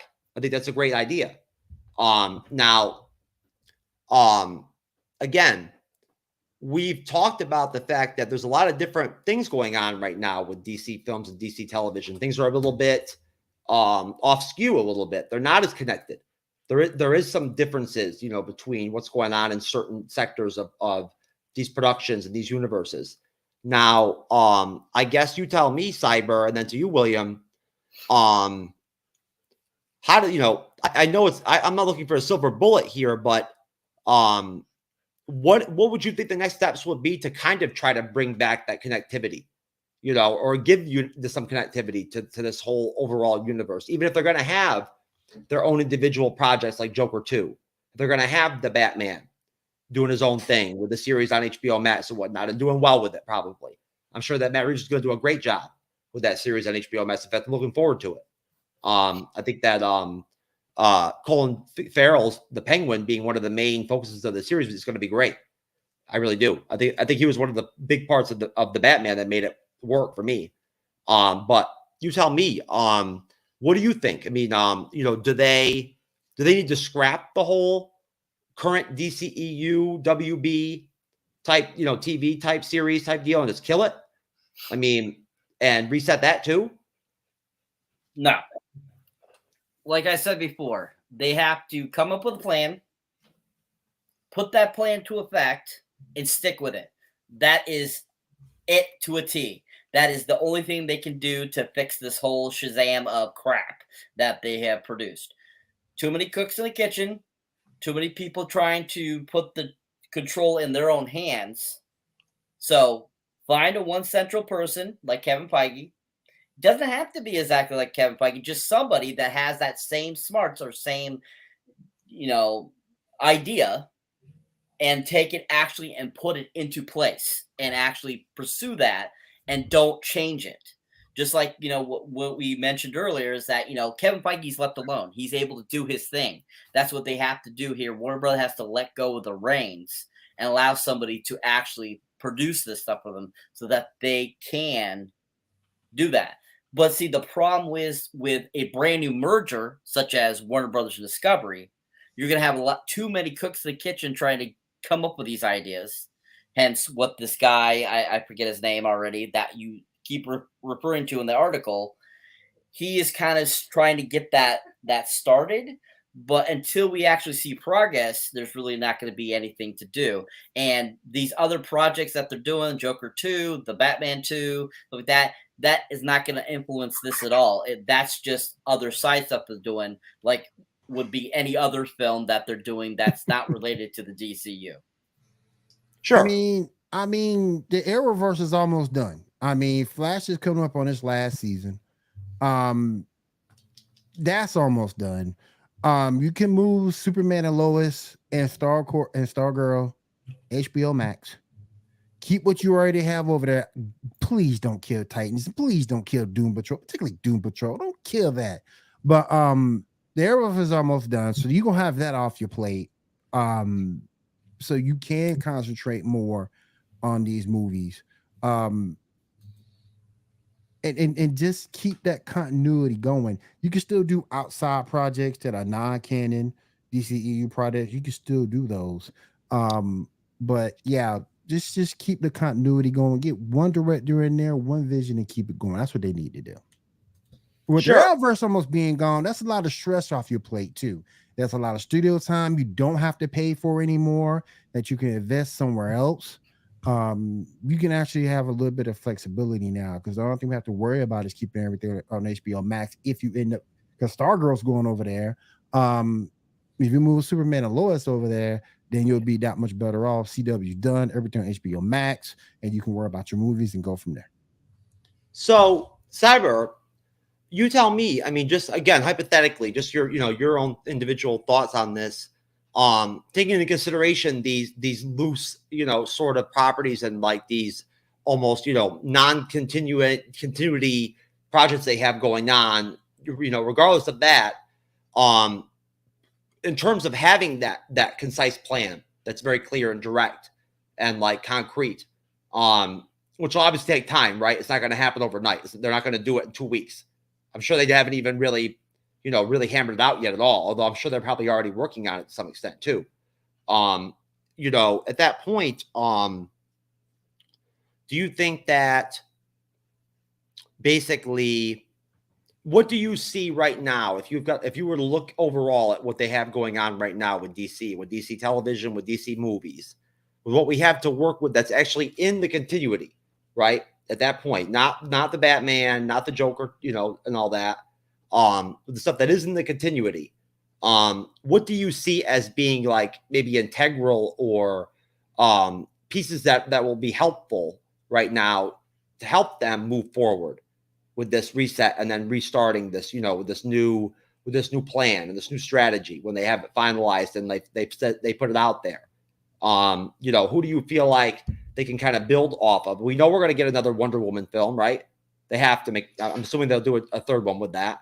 They're probably going to do a third Aquaman film. So while that's going on, do you feel like it's necessary for them to start another team? I mean, of some kind? Did they have to have an Avengers type squad like they already tried with Justice League again and try with a different group to make things work? No. Pure and simple, no. What they already have, they have enough information and story and everything to continue. That's why I keep saying that the Flashpoint is the perfect portion to use that in, because with the Flashpoint, you can do anything with, because you're in several different multiverses like what they're doing with the MCU. They can take the Flashpoint film, take it and push it in the direction they needed to go.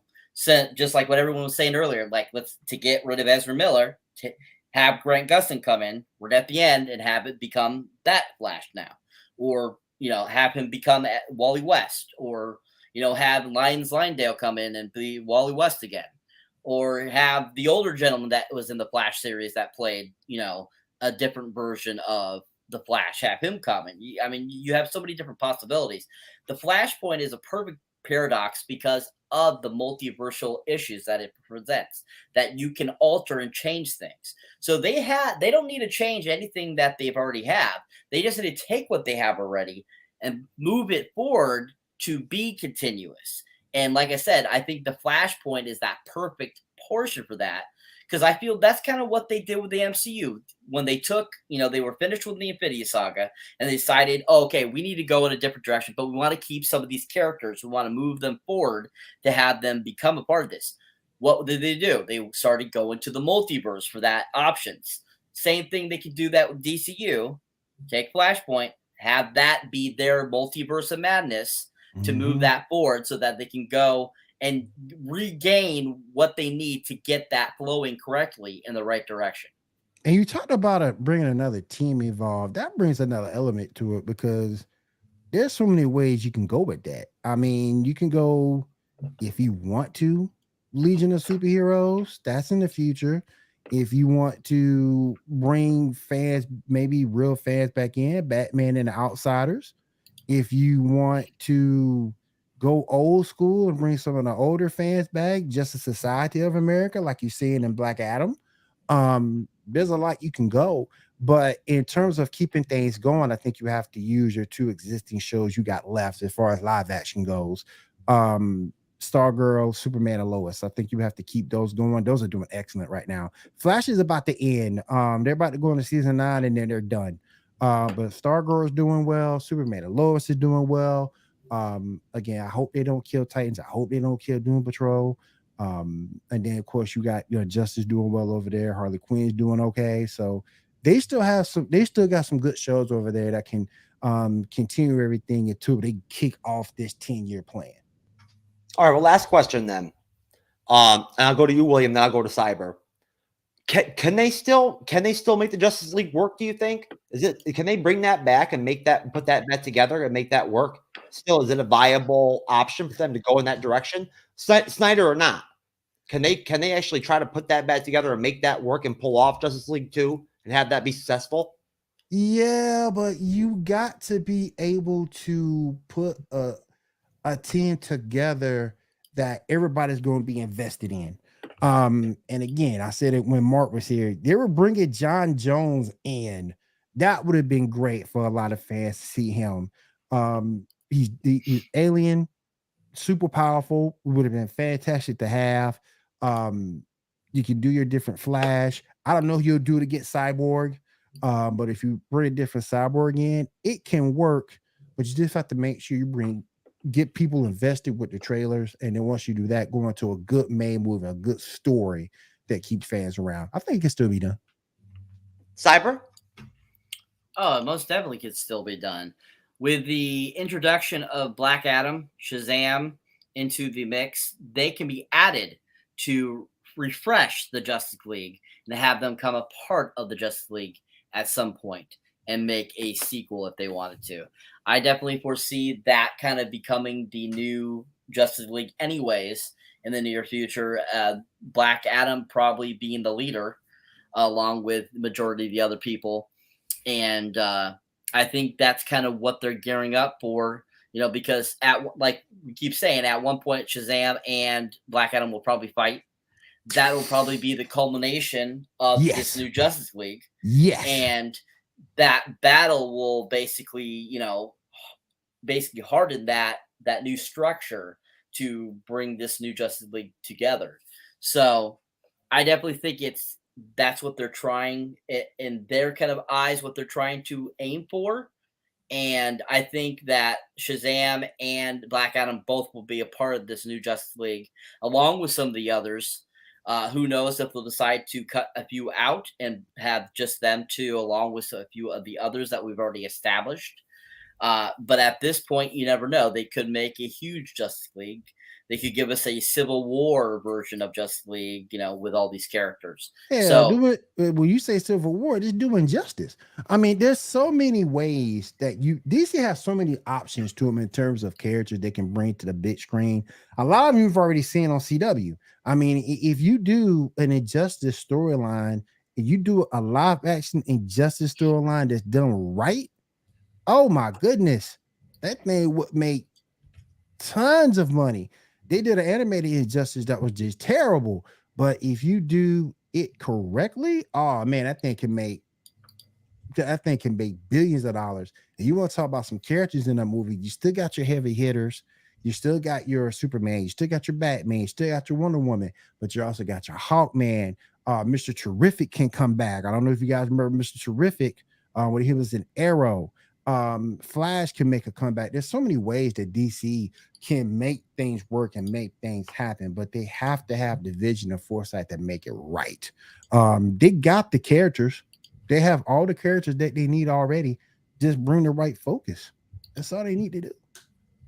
There you go. And at that point, before we close things out and we do our plugs and whatnot and everything, William, Cyber, do you have any final thoughts? Anything you want to flush out here on anything we've talked about in terms of the whole show? Is there anything that you kind of wanted to throw out there, or anything, Cyber, anything left for the show, or anything about DC, the plan, any of the films we talked about, Shazam? Just one thought. Warner Brothers Discovery, get your shit together, because I'm sick and tired of you pushing these movies. Get your shit together.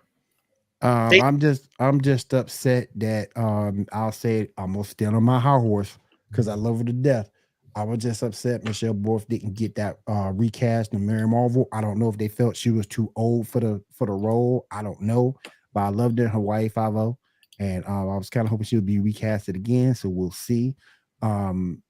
Maybe that's because that's another avenue they can go down. They can go down the Black Mary route if they want to go down the Black Mary route. If you bring in Black Adam, go ahead and go. I will go Black Mary at some point, and that's another way you can keep fans interested too. Because Black Mary is no joke. She was no joke. So there's different ways that you can go about this, but you just got to have the right vision to make everything correct and good.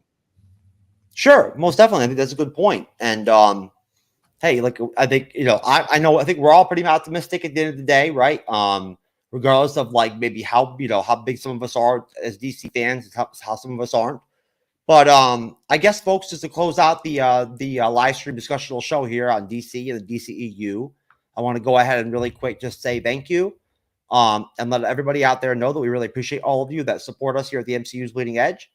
And I'm very blessed to have such a loyal and capable and outstanding co-host in Cybernetic Shark, the veteran YouTuber and longtime content creator. Like that, my pen just fell off like that. And fellow Rizzler. And honestly, I guess I'll start to you, William. Go ahead, I'll throw to you, man. Take your time and go ahead and talk about the Geek Gauntlet podcast and yourself and how you're doing, and whatever else you want to talk about, man. Get after it. Yeah, real quick, join us for the Geek Gauntlet podcast every Saturday night at 10 p.m. Eastern time. We are on Facebook, we are on Twitch, we are on YouTube, also on my LinkedIn page. So we're also there too, on Twitter as well. So definitely check us out. We talk a lot of comics, we talk a lot of anime, we go down to the live action shows, we talk gaming, we do interviews. I've had gamers on the show before, had a good time talking gaming. So definitely we had something for everybody. So catch us every Saturday night on the Geek Out the Podcast, 10 p.m. Eastern time, every Saturday night, Twitch, YouTube, Facebook. We got you covered. There you go. And Cybernetic Shark, sir, what would you like to possibly maybe tell folks about your individual content at the moment? And what are your thoughts on our She-Hulk episode 2 review on Friday evening? So yeah, I mean, if you enjoy seeing me here on the MCU's Bleeding Edge and want to check out my solo stuff, I do have my solo content under Cybernetic Shark, of course, under YouTube. You can find me there. You can find me on TikTok. You can find me on Facebook, Instagram, Twitter, Rizzle, all those places. I do something on there and everywhere. I just put out my Beast 2022 movie review today. It is live up on my YouTube page. So if you'd like to check out my thoughts on this Idris Elba film, go check it out. It's a really great film. And you have to see it last Thursday. It was so much fun. And yeah, that's up there. You can also, I've been doing a lot more shorts on YouTube. So if you get a chance, check out those two as well. Very similar to Rizzle, TikTok, minute-long little videos, doing mid-reviews and stuff like that. Check those out as well. And yeah, check all that good stuff out. You can like me on here, definitely check that stuff out. I appreciate it, and you guys rock. And for She-Hulk, looking forward to talking about episode 2. I'll be moderating this Friday, so that's right. Keep an eye out for that, people. So thank you, and don't forget, my boy Cyber is in the running to be the next Wolverine. So y'all don't forget that. Y'all go out there look out for my boy Cyber. He will be the next Wolverine. Look out for my boy. Look out for my boy now. Yep. Next Wolverine. I'm gonna take over to Hugh Jackman, people. He's gonna be pulling down those big checks then. Yeah. Don't forget about us little people. Oh yeah. Yeah, I'll tell you right now. Whoever they end up casting to be the Wolverine in Marvel and the MCU is gonna make a lot of damn money. I can tell you that right now. A lot of money. Straight up, like a lot of commitment, but a lot of money too. Sure, and watch, they'll end up probably finding some unknown young actor too. This who will end up being Wolverine. It won't be anybody we know of, or they're gonna want somebody young that can play the role for a long time. Mm-hmm. At the same time, looks a little bit like experienced and has a little bit of a roughness to his look, right? Yeah. But no, overall, folks, William, hopefully we'll be able to get you. I haven't even asked you. Hopefully we can get you in on one of our Friday evening shows. I know you're doing your She-Hulk reviews on Saturday nights, but we'd love to have you come on the panel, at least do one or two of the She-Hulk episode reviews at some point. Okay. That'd be great. And I'll reach out to you about that. Cool. But yeah, folks, you can come check us out, 9:30 p.m. Eastern, 6:30 p.m. Pacific this Friday evening. Twitter Live, Rumble, Facebook Live, Twitch, YouTube, so on and so forth. And as we continue to expand our influence across the multiple platforms on the internet, we will be getting after it and having a great episode review. Cyber will be doing a great job moderating, I'm sure. And we're going to keep on rolling the whole way through the Disney Plus She-Hulk series from Friday to Friday till we rock it out. And in the meantime, this Sunday, I believe we're probably going to be going off on the Sunday show, probably around 6 p.m. Eastern, 3 p.m. Pacific, And essentially, I believe that the theme or the basic concept of the show is going to be still sticking around and based around still trying to flush out everything that came out still of San Diego Comic-Con, the Marvel Studios panel. And its influence overall on the MCU, the future of it, Phase 5, Phase 6, Fantastic Four. We'll be talking about some X-Men, based off of like the little bit of news that has come out recently. We'll see. But either way, I believe that Cyber and I will be doing a Black Panther film review, an Infinity Saga review next Wednesday here on the main show. So next Wednesday evening, 9:30 p.m. Eastern, we'll be doing a Black Panther review. Black Panther review. And again, of course, William. He's got that 2 stuck in his head, I swear. I know, he man. Does. He does. Since I keep thinking about the trailer. But William, I will his favorite trailer of all time, people. Yep. His favorite. His favorite one. He don't even want to go to Wakanda. He puts it up there with Captain Marvel. He loves Brie Larson. Yeah, man. Now the Infinity Saga trailer 2 and Avengers Endgame trailer 2 are my favorite trailers of all time. And also Civil War. All the Civil War trailers were awesome, and freaking believe it or not, Age of Ultron trailers were fucking killer. I know a lot of people think. I know a few people that think Age of Ultron was better than Endgame. I know a few people who think that way. Wow, you know what? I mean, hey, I've never heard that before. That's new, but hey, you know what? I mean, look, Cyber and I have talked about this openly on multiple shows. People don't give Age of Ultron enough credit. Just because it got sandwiched in between the original Avengers and Infinity War does not take anything away from the fact that it's an outstanding film. Yeah. It really was well done. It was a great second film. And it doesn't matter who the hell directed it or what they did. It was not going to be able to be better than the first Avengers, so it just wasn't going to be able to do it. So for what I think for the timing of it and whatnot and coming off the Avengers, they did a great job with it. Hats off to Joss Whedon. Guy gets a lot of bad rap and whatnot towards him. I don't know him personally. I don't know what the fuck happened with Justice League, but it is what it is. He did a great job with the Avengers. But there you go, folks. For William, the host of the Geek Outlet podcast, his whole team. For Cybernetic Shark, my co-host. For myself, shout out to the fandom. And we'll see you on Friday for She-Hulk episode 2. And hopefully, I'll have to talk to Cyber. Maybe we can even figure out how we can maybe review some of these House of the Dragon episodes that just came out on HBO Max recently and figure that out, how we're going to make that work on the bleeding edge. Or maybe Cyber's going to make me have to create a new YouTube channel for that. We'll have to see. Either way, folks, we'll see you on Friday night. And take care. Have a great weekend. And we love all of you. We'll see you next time. Later, guys.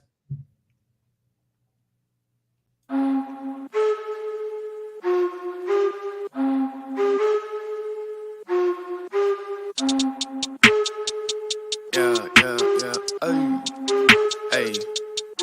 I said, excuse me, but you don't understand where I'm at. I was all around the world, on span, across the map. I've been laying low and now it's time to pop up, bitch, I'm back. Now I'ma run it up. Snooze on the kid that you dumb or what? You better